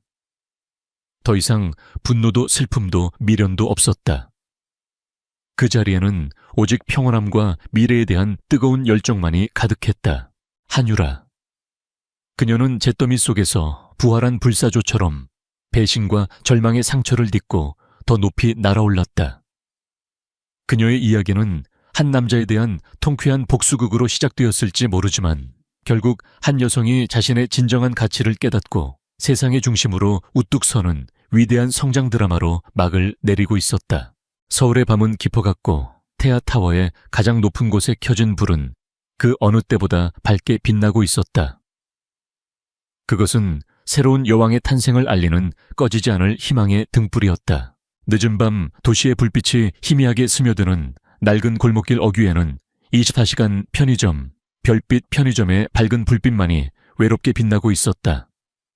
안으로 들어서자 차가운 공기와 함께 달콤한 과자 냄새, 그리고 쌉쌀한 커피 향이 뒤섞여 코끝을 스쳤다. 박지은은 지친 몸을 이끌고 계산대 앞에 서 있었다. 그녀의 얼굴은 피로에 지쳐 창백했지만 맑고 투명한 눈빛에는 꺾이지 않는 강인함이 서려 있었다. 그녀는 낮에는 카페에서 아르바이트를 하고 밤에는 편의점에서 일하며 힘겹게 생활비를 벌고 있었다. 아픈 엄마와 어린 아들 김민준의 병원비와 생활비라는 무거운 짐이 그녀의 어깨에 놓여 있었다. 그날 밤 지은은 민준의 분유값을 계산하기 위해 지갑을 열었다. 지갑 속에는 달랑 몇 개의 동전뿐이었다. 그녀의 통장 장원은 바닥을 드러낸 지 오래였다. 민준은 며칠째 고열에 시달리고 있었고 오늘따라 그의 분유는 바닥을 드러냈다. 지은은 민준의 작은 손을 잡고 그의 불덩이 같은 이마에 입을 맞췄다. 그녀는 자신의 초라한 현실을 들키고 싶지 않았지만 아들의 배고픔을 외면할 수는 없었다. 아줌마, 민준이 분유 사야 하는데 돈이 모자라요. 지은은 계산대 직원에게 조심스럽게 말했다. 그녀의 목소리는 떨렸고 눈에서는 희미한 눈물이 고였다. 그녀는 자신의 초라한 현실을 들키고 싶지 않았지만 아들의 배고픔을 외면할 수는 없었다. 계산대 직원은 지은을 차가운 눈빛으로 바라보았다. 손님 돈이 모자라면 살 수 없습니다. 규정입니다. 다른 손님들에게 폐가 되니 빨리 계산하세요. 직원의 목소리는 단호했고 그의 얼굴에는 귀찮다는 듯한 표정이 역력했다. 뒤에서는 다른 손님들이 웅성거리기 시작했다. 어떤 이들은 지은을 동정했지만 누구도 선뜻 나서지 않았다. 지은은 절망에 휩싸였다. 그녀는 민준의 작은 손을 잡고 흐느꼈다. 이대로 민준을 굶길 수는 없었다. 그녀는 무엇이든 해야 했다. 어떤 방법이든 민준을 살릴 수만 있다면. 그녀는 자신의 눈물과 수치심을 애써 숨기려 했다. 그때 그녀의 주머니에서 휴대전화가 진동했다. 엄마의 전화였다. 엄마는 며칠 전부터 러시아에 있는 친척에게 급한 돈을 빌려달라고 부탁해 두었다. 지은은 엄마에게서 러시아어로 된 메시지를 받았고 자신도 모르게 러시아어로 전화를 받았다. 그녀는 러시아어가 익숙했지만 사람들 앞에서는 거의 사용하지 않았다. Да, мама, как ты? Нет, деньги еще не пришли. Я сейчас очень занята. Перезвоню тебе позже. 애웅 엄마. 괜찮아. 아니 돈 아직 안 왔어. 나 지금 바빠. 나중에 다시 전화할게. 지은은 자신도 모르게 러시아어로 통화하며 전화기를 끊었다. 그녀는 주변의 시선을 의식했지만 이미 늦었다. 그녀의 러시아어 통화는 편의점 구석에서 커피를 마시고 있던 한 남자의 귀에 고스란히 들어왔다. 그의 이름은 이현우. 신일그룹의 젊은 최고 경영자 CEO였다. 그는 낡은 코트를 입고 평범한 손님처럼 보였지만 그의 눈빛은 날카롭고 깊었다. 그는 오늘 막 끝난 중요한 사업 회의에서 돌아오는 길이었다. 그는 비즈니스 세계에서는 냉철하고 이성적인 판단력으로 유명했지만 동시에 그 어떤 감정에도 흔들리지 않는 차가운 심장을 가졌다고 알려져 있었다. 현우는 지은의 러시아어 통화를 듣자마자 미간을 찌푸렸다. 그의 얼굴에는 어떤 감정도 비치지 않았지만 그의 눈빛 속에는 알 수 없는 경계심과 함께 과거의 어떤 기억이 스쳐 지나가는 듯했다. 그는 지은의 러시아어 실력에 놀랐지만 동시에 그녀의 러시아어 통화가 그에게 잊고 지냈던 어떤 끔찍한 기억을 떠올리게 했다. 그의 마음속에서 잠들어 있던 어떤 감정이 서서히 깨어나는 듯했다. 현우는 지은을 향해 다가갔다. 그의 발걸음은 차분했지만 그 속에는 알 수 없는 단호함이 담겨 있었다. 지은은 현우가 자신에게 다가오는 것을 보고 불안감을 느꼈다. 그녀는 그가 자신의 러시아어 통화를 들었을 것이라고 생각했다.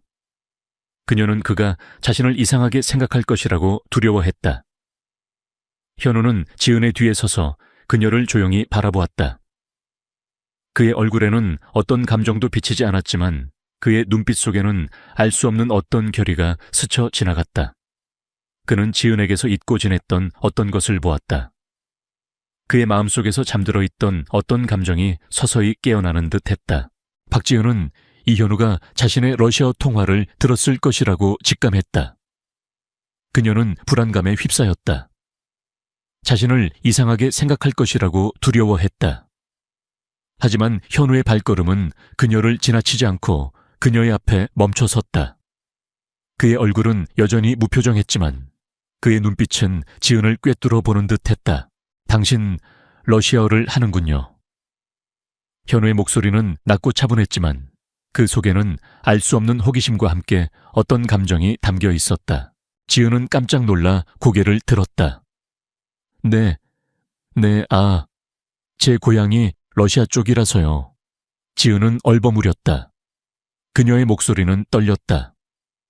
그녀는 자신의 과거가 드러날까봐 두려웠다. 현우는 지은의 불안감을 이해하는 듯했다. 그는 그녀의 눈을 똑바로 응시했다. 나는 이현우다. 신일그룹의 CEO다. 당신의 러시아어 실력에 깊은 인상을 받았다. 당신에게 한 가지 제안을 하고 싶다. 그의 목소리는 차분했지만 그 속에는 어떤 단호함이 담겨 있었다. 지은의 눈이 커졌다. 신일그룹의 CEO라니 믿을 수 없는 일이었다. 그녀가 일하는 편의점의 주인이자 대한민국 재계를 움직이는 거물 중 한 명이었다. 지은은 자신의 초라한 현실과 현우의 거대한 권력 사이에 놓인 간극을 느꼈다. 그녀는 그의 제안이 황당했지만 동시에 민준의 병원비를 감당할 수 있는 유일한 기회라는 것을 직감했다. 자니요, 어떤 제안이든 말씀해 주십시오. 지은의 목소리는 떨렸지만 그 속에는 강한 자존심과 단호함이 담겨 있었다. 현우는 지은의 눈을 똑바로 응시했다. 나는 당신에게 나의 개인 통역사 겸 비서 자리를 제안한다. 나는 당신의 뛰어난 언어 능력과 당신의 눈빛에서 느껴지는 따뜻함이 마음에 든다. 당신은 나의 모든 사업을 이해하고 나의 지시에 절대적으로 복종해야 한다. 그 대가로 나는 당신에게 높은 보수를 지급하고 당신 아들의 치료와 양육에 필요한 모든 지원을 아끼지 않겠다. 당신의 임무는 나의 모든 비밀을 지키고 나의 가장 든든한 조력자가 되는 것이다. 그의 목소리는 차분했지만 그 속에는 어떤 단호함이 담겨 있었다. 지은은 현우의 제안에 경악했다. 통역사 겸 비서라니. 그것도 대한민국 최고의 기업 회장의 비서라니. 그녀는 자신의 초라한 현실과는 너무나도 다른 제안에 혼란스러웠다. 하지만 그녀는 병든 아들 민준을 위해 주저할 수 없었다. 그녀는 잠시 망설였다. 자신의 자존심과 민준의 생명, 두 가지 저울 위에서 그녀는 결국 민준을 선택했다. 좋습니다, 회장님. 당신의 제안을 받아들이겠습니다. 하지만 저를 속이지 마세요. 제 아들의 목숨을 가지고 장난치지 마세요. 지은의 목소리는 떨렸지만 그 속에는 강한 경고가 담겨 있었다. 현우는 지은의 결심에 만족스러운 미소를 지었다. 걱정 마십시오. 나는 약속을 어기지 않습니다. 당신의 아들은 최고의 환경에서 치료를 받을 것입니다. 그리고 당신은 나의 비밀을 지켜야 합니다. 그의 목소리는 차분했지만 그 속에는 어떤 단호함이 담겨 있었다. 다음 날부터 지은의 삶은 180도 바뀌었다. 그녀는 신일그룹 본사에서 정식 직원으로 출근하게 되었다. 그녀의 직책은 회장 비서실 소속 통역사 겸 특별 프로젝트 담당. 겉으로는 평범한 직책처럼 보였지만 실상은 이현우 회장의 모든 비밀스러운 프로젝트를 담당하는 중요한 자리였다. 그녀는 최첨단 사무실에서 일하게 되었고 민주는 최고급 병원에서 치료를 받으며 건강을 회복하고 있었다. 지은은 이 모든 것이 꿈만 같았지만 그녀는 자신이 이현우 회장에게 진 빚을 갚기 위해 최선을 다하겠다고 다짐했다. 현우는 지은에게 그룹의 모든 사업 분야에 대한 자료들을 건넸다. 박지은 씨, 당신은 우리 그룹의 모든 사업 분야를 이해해야 합니다. 당신의 지혜와 통찰력은 우리 그룹에 큰 도움이 될 것입니다. 현우는 지은에게 엄청난 양의 자료를 넘겨주었지만 지은은 밤샘하며 모든 자료를 완벽하게 숙지했다. 그녀는 뛰어난 학습 능력과 분석력을 보여주었다. 특히 그녀의 러시아어 실력은 현우가 진행하는 해외 사업에서 큰 빛을 발했다. 현우는 지은의 뛰어난 능력과 꺾이지 않는 의지에 깊은 인상을 받았다. 그는 지은이 단순한 통역사가 아니라 자신과 깊이 얽힌 복잡한 과거를 가진 여인이라는 것을 직감했다. 그의 마음속에서 잠들어 있던 어떤 감정이 서서히 깨어나는 듯했다. 그는 지은의 눈빛에서 잊고 지냈던 어떤 것을 보았다. 그의 마음속에서 잠들어 있던 어떤 감정이 서서히 깨어나는 듯했다. 그는 지은의 눈에서 과거 자신이 겪었던 한 비극의 그림자를 보았다. 박지은은 이현우 회장의 비서 겸 통역사로 일하며 신일그룹 본사에서 새로운 삶을 시작했다. 그녀는 이현우의 기대 이상으로 뛰어난 업무 능력과 통찰력을 보여주었다. 특히 그녀의 능숙한 러시아어 실력은 이현우가 진행하는 해외 사업에서 큰 빛을 발했다. 이현우는 지은의 재능에 감탄했지만 동시에 그녀의 과거에 대한 궁금증이 더욱 커졌다. 그는 지은의 눈빛 속에서 알 수 없는 슬픔과 고독을 읽었다. 그는 지은이 자신과 같은 아픔을 가진 사람이라고 직감했다. 민주는 최고급 병원에서 치료를 받으며 빠르게 건강을 회복하고 있었다. 민주는 다른 아이들과 달리 매우 예민한 감각을 가지고 있었다. 그는 주변 사람들의 감정을 민감하게 감지하고 그들의 숨겨진 의도나 거짓말을 알아챌 수 있는 특별한 능력을 가지고 있었다. 특히 그는 불길한 기운이나 위험을 감지하는 능력이 뛰어났다.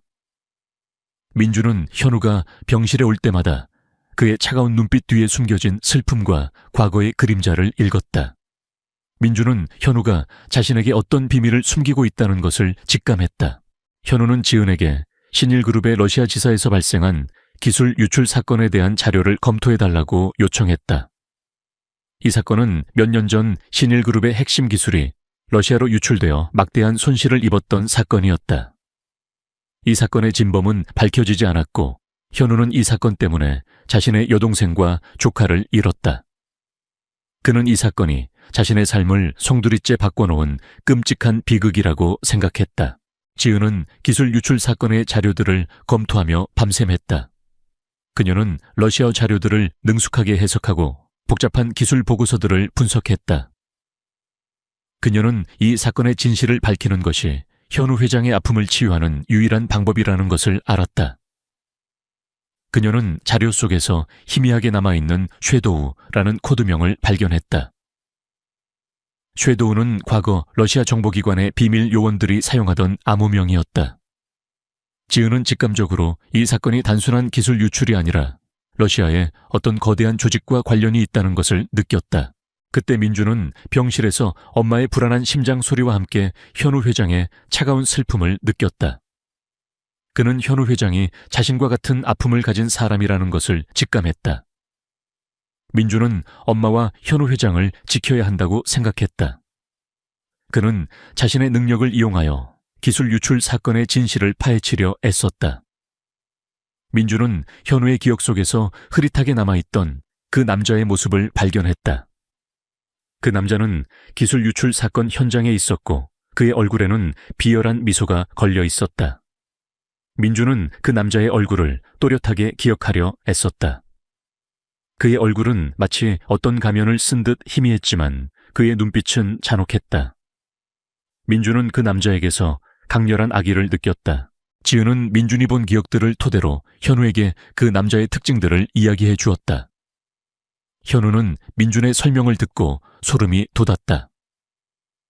민준이 설명하는 남자의 특징들은 과거 그가 의심했던 인물, 즉 자신의 가장 강력한 경쟁자이자 신일그룹의 부회장 최진욱과 일치했다.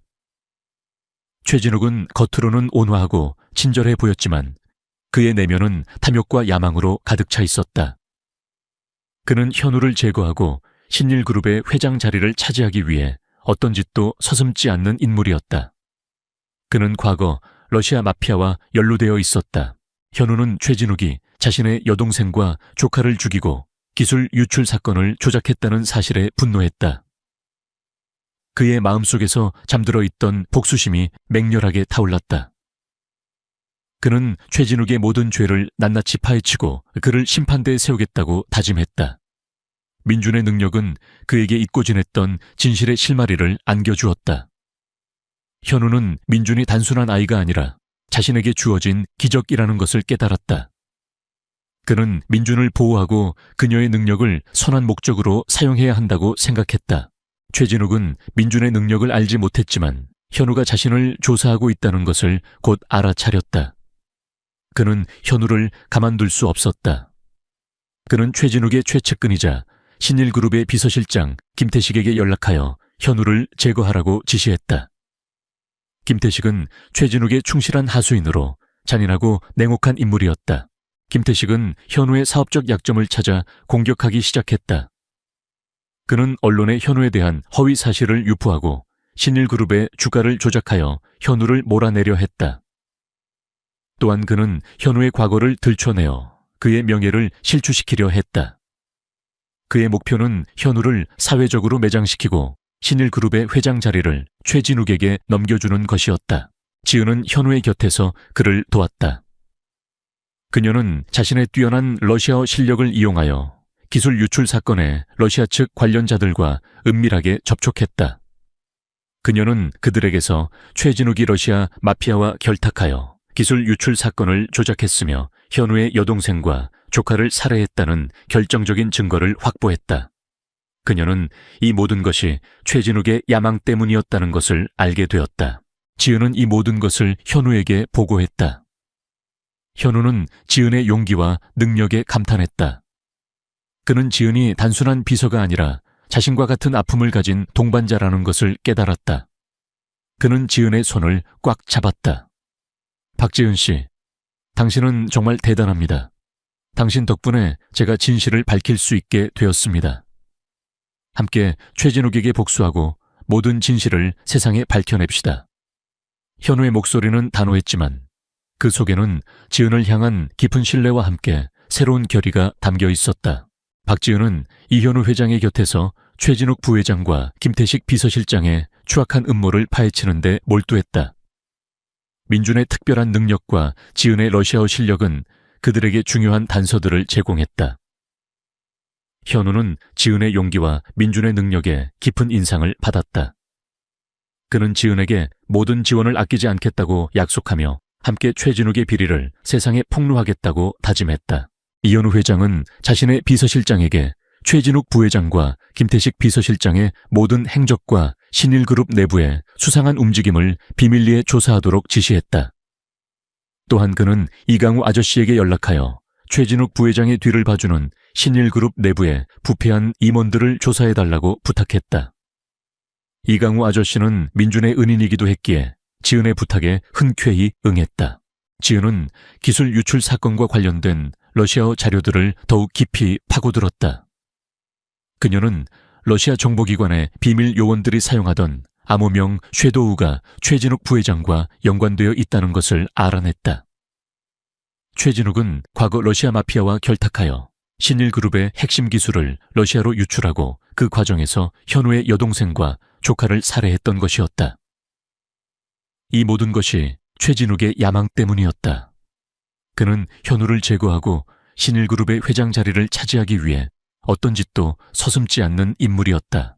최진욱 부회장은 지은과 이현우 회장의 움직임을 감지하고 더욱 노골적인 방해 공작을 펼쳤다. 그는 지은을 사회적으로 매장시키려 했고 이현우 회장에게는 익명의 협박 전화를 걸었다.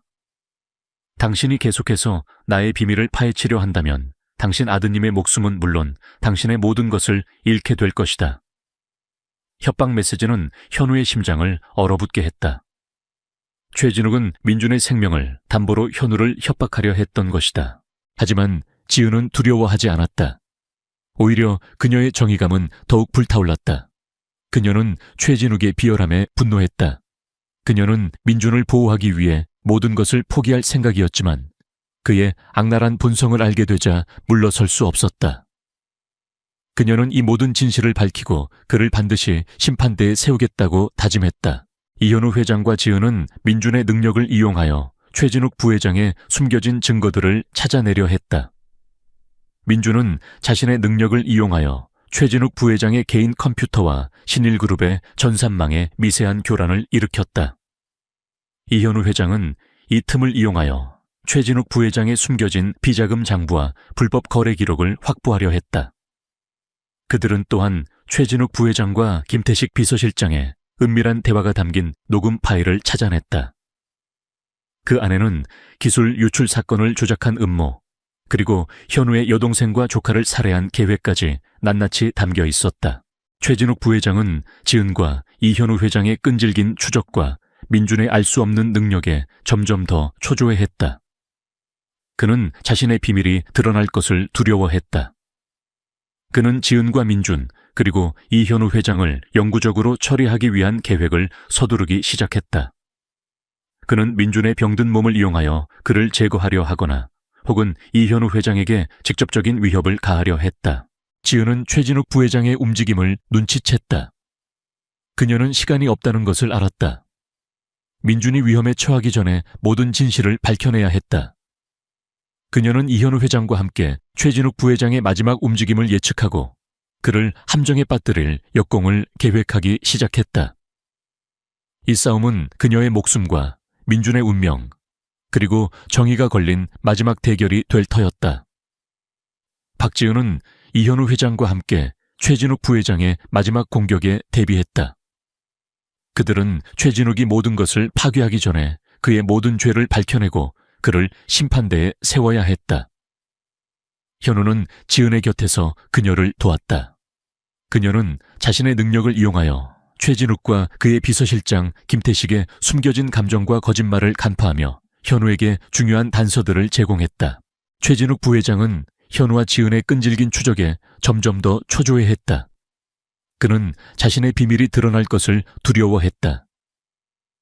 최진욱은 현우와 지은을 영구적으로 처리하기 위한 마지막 계획을 서두르기 시작했다. 그는 신일그룹의 핵심 기술을 파괴하고 현우와 지은을 사회적으로 매장시키려 했다. 박지은 내녀는 러시아에서 넘어온 보잘것없는 계집의 주제에 감히 내 영역을 침범하다니. 내 놈의 능력은 이제 나의 것이 될 것이다. 그리고 이현우 내놈은 내가 가진 모든 것을 잃게 될 것이다. 최진욱은 광기 어린 목소리로 외치며 자신의 최측근인 김태식에게 현우와 지은을 제거하라고 지시했다. 김태식은 최진욱의 지시를 받고 신일그룹의 핵심 서버에 대규모 악성 코드를 심었다. 악성 코드는 신일그룹의 모든 시스템을 마비시키고 모든 데이터를 파괴할 예정이었다. 동시에 김태식은 언론의 현우와 지은에 대한 허위 사실을 유포하고 그들을 섀도우라는 러시아 조직의 잔당으로 몰아가려 했다. 지은은 김태식의 움직임을 눈치챘다. 그녀는 신일그룹의 보안 시스템에 심어진 악성 코드를 감지했다. 그녀는 시간이 없다는 것을 알았다. 악성 코드가 완전히 실행되기 전에 그것을 막아야 했다. 지은은 현우에게 이 모든 사실을 알렸다. 회장님, 김태식 부사장이 신일그룹의 시스템에 대규모 악성 코드를 심었어요. 이대로 두면 우리 회사는 파멸할 거예요. 그리고 저와 회장님을 섀도우의 잔당으로 몰아가려 해요. 지은의 목소리는 떨렸지만 그 속에는 강한 결의가 담겨 있었다. 현우는 지은의 말에 분노했다. 그는 최진욱과 김태식의 비열함에 치를 떨었다. 그는 지은의 손을 꽉 잡았다. 지은 씨, 당신의 능력을 믿습니다. 우리가 함께 그들을 막을 수 있습니다. 우리는 신일그룹을 지키고 그들의 죄를 세상에 밝혀낼 것입니다.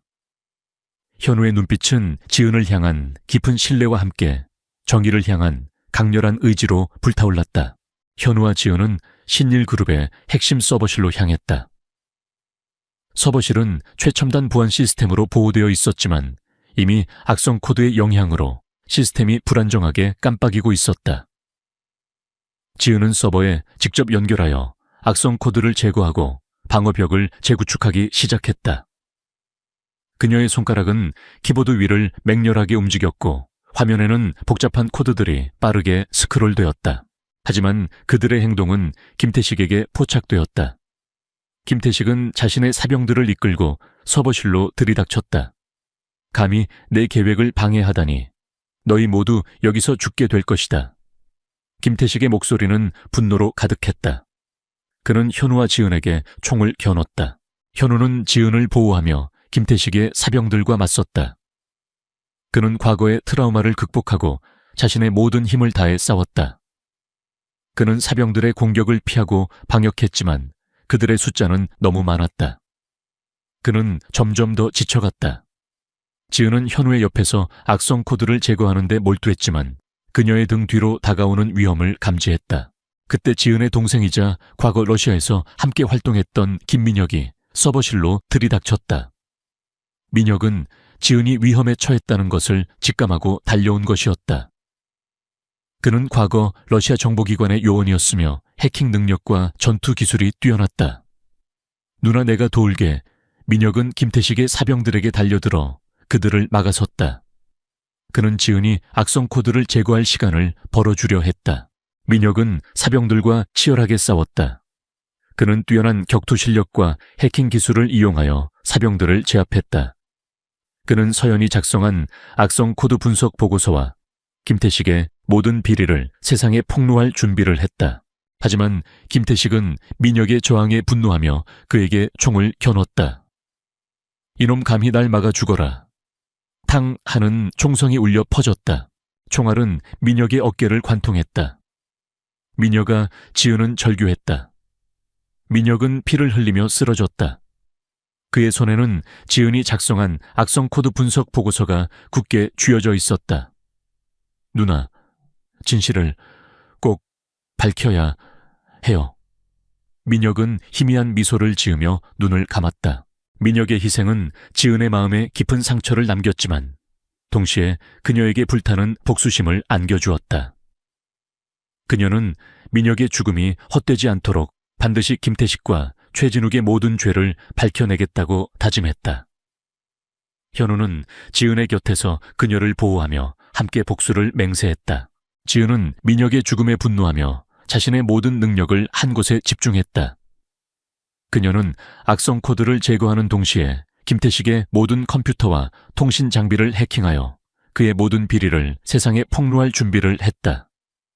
그녀의 손가락은 키보드 위를 맹렬하게 움직였고 화면에는 김태식과 최진욱의 모든 불법 행위가 낱낱이 드러나기 시작했다. 김태식은 지은의 예상치 못한 공격에 당황했다. 그의 컴퓨터 화면이 알 수 없는 코드들로 뒤덮였고 그의 통신 장비는 먹통이 되었다. 이게 대체 무슨 짓이야? 김태식은 절규했다. 그는 자신이 파멸하고 있다는 것을 직감했다. 그때 이강우 아저씨가 경찰 특수부대를 이끌고 서버실로 들이닥쳤다. 이강우 아저씨는 현우의 연락을 받고 경찰에 신고했으며 최진욱과 김태식의 움직임을 추적하여 이곳으로 온 것이었다. 경찰은 김태식과 그의 사병들을 모두 체포했다. 김태식은 수갑을 찬 채 끌려가면서도 지은을 향해 광기 어린 눈빛으로 노려보았다. 현우는 지은을 꽉 안아주었다. 지은은 민혁의 희생에 흐느꼈지만 현우의 품에서 안도감을 느꼈다. 그녀는 민혁의 희생이 헛되지 않도록 진실을 밝히고 정의를 실현할 것이라고 다짐했다. 그녀의 손에는 모든 증거가 담긴 USB가 굳게 쥐어져 있었다. 박지은은 김민혁의 희생 앞에서 흐느꼈지만 슬픔에 잠겨 있을 시간이 없었다. 그녀는 민혁의 시신 옆에서 그가 목숨 걸고 지켜낸 증거가 담긴 USB를 움켜쥐고 서버실을 빠져나왔다. 경찰 특수부대는 김태식 비서실장을 포함한 모든 사병들을 체포하고 현장을 통제했다. 이현우 회장은 지은의 곁에서 그녀를 보호하며 안도했다. 이현우 회장은 더 이상 지체하지 않았다. 그는 김태식의 USB에 담긴 모든 증거를 가지고 언론과 경찰에 직접 나섰다. 기자회견장에는 수많은 기자들과 카메라들이 모여들었다. 이현우 회장은 떨리는 목소리로 김태식 비서실장의 추악한 범죄와 신일그룹 내부의 부패 네트워크, 그리고 자신의 여동생과 조카의 사고 배후에 숨겨진 진실을 폭로했다. 그는 USB에 담긴 모든 증거, 즉 신일그룹의 시스템에 심어진 악성 코드, 비자금 내역 최진욱과의 불법 거래 기록, 그리고 자신의 여동생과 조카의 사고 조작 보고서까지 낱낱이 공개했다. 언론은 이현우 회장의 폭로에 일제히 들끓었다. 대한민국 최고의 IT그룹 회장의 충격적인 고백은 전 국민의 이목을 집중시켰다. 사람들은 김태식 비서실장의 잔혹함과 최진욱 회장의 비열함에 분노했고 이현우 회장 가족의 비극에 애도를 표했다. 최진욱 회장은 뉴스를 통해 이 모든 사실을 접하고 광분했다. 그는 자신이 쌓아올린 명성과 권력이 한순간에 무너져 내리는 것을 보며 분노와 절망에 휩싸였다. 그는 언론을 매수하고 여론을 조작하려 했지만 이현우 회장이 제시한 너무나도 명확한 증거들과 국민적 분노 앞에서 그의 시도는 모두 실패로 돌아갔다. 넥서스 그룹의 주가는 폭락했고 그의 모든 사업은 마비되었다. 결국 최진욱 회장과 김태식 비서실장은 경찰에 체포되었다. 그들은 수갑을 찬 채 경찰서로 끌려가면서도 이현우 회장과 지은을 향해 광기 어린 눈빛으로 노려보았다.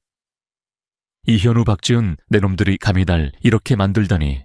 이대로 끝날 줄 아느냐. 반드시 내 놈들에게 대가를 치르게 할 것이다.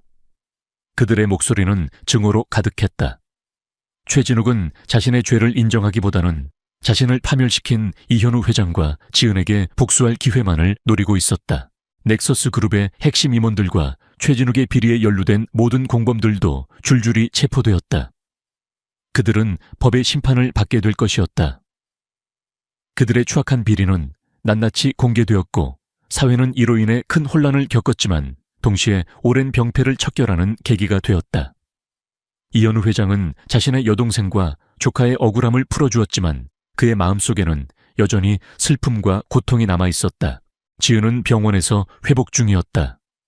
그녀는 김민혁의 죽음을 슬퍼했지만 그의 희생이 헛되지 않도록 자신이 시작한 일을 끝까지 책임져야 한다고 생각했다.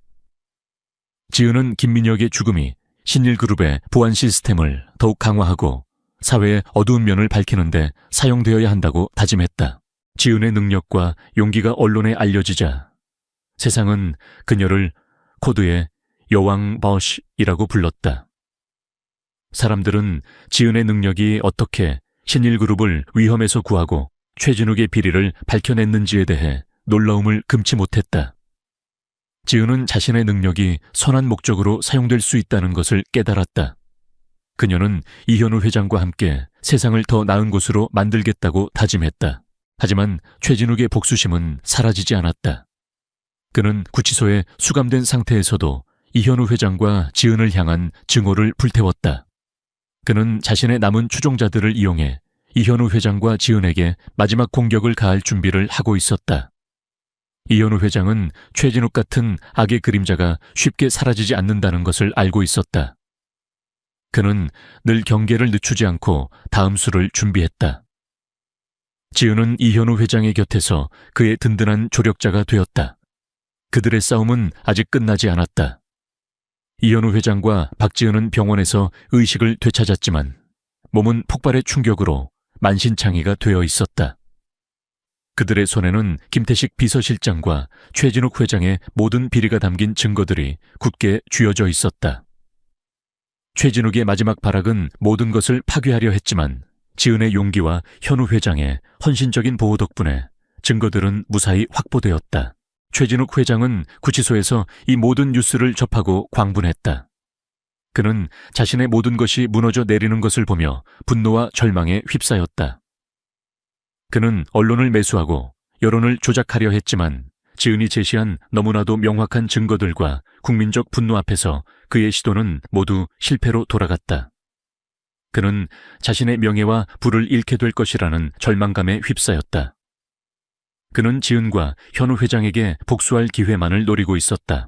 재판이 시작되자 최진욱 회장은 자신의 죄를 부인하며 발악했지만 지은이 제시한 명확한 증거들과 현우 회장의 증언 앞에서 그의 주장은 힘을 잃었다. 특히 신일그룹의 시스템에 심어진 악성 코드 비자금 내역, 그리고 현우 회장의 여동생과 조카의 사고 조작 보고서까지 낱낱이 공개되자 법정은 충격에 휩싸였다. 이현우 회장은 법정의 증인으로 출석하여 자신의 눈으로 목격한 모든 것을 증언했다. 그는 김태식 비서실장이 어떻게 최진욱 회장의 하수인으로 신일그룹의 비자금을 조성했는지, 그리고 자신이 어떻게 이 모든 진실을 쫓아왔는지 설명했다. 그의 증언은 최진욱 회장에게 치명적인 일격이었다. 최종 변론에서 최진욱 회장은 마지막 발악을 했다. 그는 자신의 죄를 인정하지 않고 오히려 지은과 현우 회장을 비난하며 자신에게 씌워진 누명이라고 주장했다. 그는 지은이 단순한 돈을 노린 사기꾼이라고 모욕하며 그녀의 진술을 왜곡하려 했다. 그는 자신의 권력과 돈이 모든 것을 해결해 줄 것이라고 믿었다. 하지만 지은은 최진욱 회장의 비열한 거짓말에 흔들리지 않았다. 그녀는 법정에서 최후 진술을 했다. 최진욱 회장님, 당신은 당신의 탐욕 때문에 수많은 사람들의 삶을 짓밟았습니다. 당신은 당신의 죄를 은폐하기 위해 거짓말을 일삼았습니다. 당신은 인간이 아닙니다. 당신은 모든 생명을 도구로 이용하는 악마입니다. 하지만 진실은 결코 숨겨지지 않습니다. 당신의 죄는 오늘 이 자리에서 심판받을 것입니다. 지은의 목소리는 작았지만 그 속에는 정의를 향한 강렬한 불꽃이 타오르고 있었다. 그녀의 눈빛은 최진욱 회장을 향한 흔들림 없는 분노로 가득했다. 최진욱 회장은 결국 모든 혐의에 대해 유죄를 선고받고 가장 무거운 형벌에 처해졌다. 그의 거대한 넥서스 그룹은 산산조각 났고 그의 이름은 역사에 악의 상징으로 기록되었다. 정의가 마침내 완벽하게 실현된 순간이었다. 김태식 비서실장 또한 그의 죄에 합당한 처벌을 받았다. 그러나 최진욱 회장의 복수심은 사라지지 않았다. 그는 구치소에 수감된 상태에서도 현우 회장과 지은을 향한 증오를 불태웠다. 그는 자신의 마지막 남은 추종자들을 이용해 현우 회장과 지은에게 최종 공격을 가할 준비를 하고 있었다. 그는 신일그룹의 핵심 기술을 파괴하고 현우 회장과 지은을 사회적으로 매장시키려 했다. 이현우 회장은 최진욱 회장의 움직임을 예상하고 있었다. 그는 늘 경계를 늦추지 않고 다음 수를 준비했다. 이강우 아저씨는 현우 회장과 지은의 안전을 위해 최선을 다했다. 그는 민혁의 희생이 헛되지 않도록 그들의 계획을 지원했다. 어느 날 신일그룹 본사에 익명의 해킹 공격이 시작되었다. 그것은 최진욱 회장이 감옥 안에서 지시한 마지막 공격이었다. 악성 코드는 신일그룹의 모든 시스템을 마비시키고 핵심 데이터를 파괴하려 했다. 동시에 최진욱 회장은 언론에 현우 회장과 지은에 대한 허위 사실을 유포하고 그들이 섀도우라는 러시아 조직의 잔당이라는 거짓 증언을 퍼뜨렸다. 이현우 회장과 지은은 신일그룹 본사의 서버실로 향했다. 서버실은 이미 악성 코드의 영향으로 혼란에 빠져 있었다. 지은은 서버에 직접 연결하여 악성 코드를 제거하고 최진욱 회장이 심어놓은 마지막 방어벽을 뚫으려 했다. 그녀의 손가락은 키보드 위를 맹렬하게 움직였고 화면에는 복잡한 코드들이 빠르게 스크롤되었다. 최진욱 회장의 최측근인 전직 요원들이 서버실로 들이닥쳐 현우 회장과 지은을 제거하려 했다. 그들은 현우 회장과 지은이 악성 코드를 제거하는 것을 막으려 했다. 현우 회장은 지은을 보호하며 요원들과 맞섰다. 그는 과거의 트라우마를 극복하고 자신의 모든 힘을 다해 싸웠다. 그는 요원들의 공격을 피하고 방역했지만 그들의 숫자는 너무 많았다. 그는 점점 더 지쳐갔다. 지은은 현우 회장의 옆에서 악성 코드를 제거하는 데 몰두했지만 그녀의 등 뒤로 다가오는 위험을 감지했다. 그때 이강우 아저씨가 경찰 특수부대를 이끌고 서버실로 들이닥쳤다. 이강우 아저씨는 현우 회장의 연락을 받고 경찰에 신고했으며 최진욱 회장의 마지막 공격을 예상하고 이곳으로 온 것이었다. 경찰은 요원들을 제압하고 현우 회장과 지은을 보호했다. 지은은 마지막 힘을 다해 최진욱 회장의 모든 시스템에 접근하여 그의 악성 코드를 완전히 무력화시켰다. 그녀는 최진욱 회장의 모든 거짓말과 음모를 세상에 폭로할 수 있는 결정적인 증거들을 확보했다. 그녀는 자신이 가진 모든 증거들을 하늘로 던졌다. USB와 서류들은 서버실 바닥에 흩뿌려졌다. 이현우 회장과 박지은은 병원에서 의식을 되찾았지만 몸은 폭발의 충격으로 만신창이가 되어 있었다. 그들의 손에는 김태식 비서실장과 최진욱 회장의 모든 비리가 담긴 증거들이 굳게 쥐어져 있었다. 최진욱의 마지막 발악은 모든 것을 파괴하려 했지만 지은의 용기와 현우 회장의 헌신적인 보호 덕분에 증거들은 무사히 확보되었다. 민주는 병실에서 엄마와 이현우 회장의 소식을 궁금해하며 침대에 누워 있었다. 그의 작은 몸은 강인하게 수술을 견뎌냈지만 그의 마음속에는 엄마에 대한 걱정이 가득했다. 민주는 자신의 능력을 이용하여 엄마의 불안한 심장 소리와 함께 이현우 회장에게서 느껴지는 알 수 없는 위험을 감지했다. 민주는 엄마를 지켜야 한다고 생각했다. 그의 작은 손은 이불을 꽉 움켜쥐었다. 최진욱 회장은 구치소에서 이 모든 뉴스를 접하고 광분했다. 그는 자신의 모든 것이 무너져 내리는 것을 보며 분노와 절망에 휩싸였다. 그는 언론을 매수하고 여론을 조작하려 했지만 지은이 제시한 너무나도 명확한 증거들과 국민적 분노 앞에서 그의 시도는 모두 실패로 돌아갔다. 그는 자신의 명예와 부를 잃게 될 것이라는 절망감에 휩싸였다. 그는 지은과 현우 회장에게 복수할 기회만을 노리고 있었다. 재판이 시작되자 최진욱 회장은 자신의 죄를 부인하며 발악했지만 지은이 제시한 명확한 증거들과 현우 회장의 증언 앞에서 그의 주장은 힘을 잃었다. 특히 신일그룹의 시스템에 심어진 악성 코드 비자금 내역, 그리고 현우 회장의 여동생과 조카의 사고 조작 보고서까지 낱낱이 공개되자 법정은 충격에 휩싸였다. 이현우 회장은 법정의 증인으로 출석하여 자신의 눈으로 목격한 모든 것을 증언했다. 그는 김태식 비서실장이 어떻게 최진욱 회장의 하수인으로 신일그룹의 비자금을 조성했는지, 그리고 자신이 어떻게 이 모든 진실을 쫓아왔는지 설명했다. 그의 증언은 최진욱 회장에게 치명적인 일격이었다. 최종 변론에서 최진욱 회장은 마지막 발악을 했다. 그는 자신의 죄를 인정하지 않고 오히려 지은과 현우 회장을 비난하며 자신에게 씌워진 누명이라고 주장했다. 그는 지은이 단순한 돈을 노린 사기꾼이라고 모욕하며 그녀의 진술을 왜곡하려 했다. 그는 자신의 권력과 돈이 모든 것을 해결해 줄 것이라고 믿었다. 하지만 지은은 최진욱 회장의 비열한 거짓말에 흔들리지 않았다. 그녀는 법정에서 최후 진술을 했다. 최진욱 회장님, 당신은 당신의 탐욕 때문에 수많은 사람들의 삶을 짓밟았습니다. 당신은 당신의 죄를 은폐하기 위해 거짓말을 일삼았습니다. 당신은 인간이 아닙니다. 당신은 모든 생명을 도구로 이용하는 악마입니다. 하지만 진실은 결코 숨겨지지 않습니다. 당신의 죄는 오늘 이 자리에서 심판받을 것입니다. 지은의 목소리는 작았지만 그 속에는 정의를 향한 강렬한 불꽃이 타오르고 있었다. 그녀의 눈빛은 최진욱 회장을 향한 흔들림 없는 분노로 가득했다. 최진욱 회장은 결국 모든 혐의에 대해 유죄를 선고받고 가장 무거운 형벌에 처해졌다.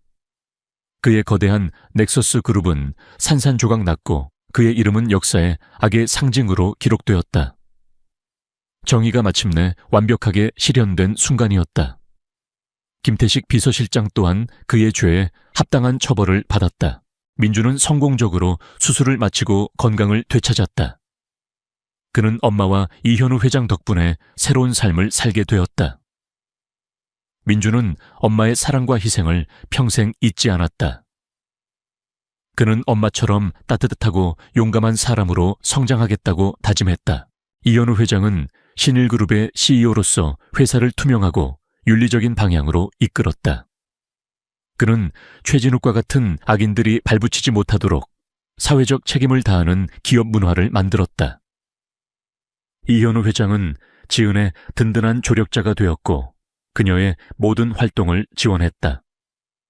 그는 지은의 빛나는 존재감에 압도되었지만 동시에 그녀에게서 알 수 없는 강렬한 사랑을 느꼈다. 그들의 관계는 처음에는 절박한 거래로 시작했지만 진실과 실현을 통해 진정한 사랑과 존경으로 발전했다. 그들은 민준을 중심으로 새로운 가정을 이루었다. 지은은 신일그룹의 사회공헌재단 이사로 임명되어 도움이 필요한 사람들을 돕고 사회적 약자들의 목소리를 대변하는 데 헌신했다. 그녀는 자신의 경험을 바탕으로 의료 비리와 불법 유통을 근절하는 데 힘썼다. 그녀의 이야기는 전 세계로 퍼져나갔고 그녀의 이름은 기적을 만든 영웅으로 기억되었다. 이 모든 것은 한 가난한 여인이 러시아어 통화를 하는 작은 실수에서 시작되었다. 그녀의 순수한 마음과 비범한 능력이 한 소년의 생명을 구하고 거대한 범죄를 세상에 드러내며 그들에게 진정한 행복과 사랑을 찾아주었다. 민주는 이제 건강하게 뛰어놀았고 그의 웃음소리는 지은과 이현우 회장의 삶을 환하게 밝혔다. 그들의 삶은 평화롭고 의미 있게 빛나고 있었다. 그들은 진정한 행복을 찾았고 그들의 삶은 정의와 사랑을 위한 영원한 투쟁의 증거가 되었다.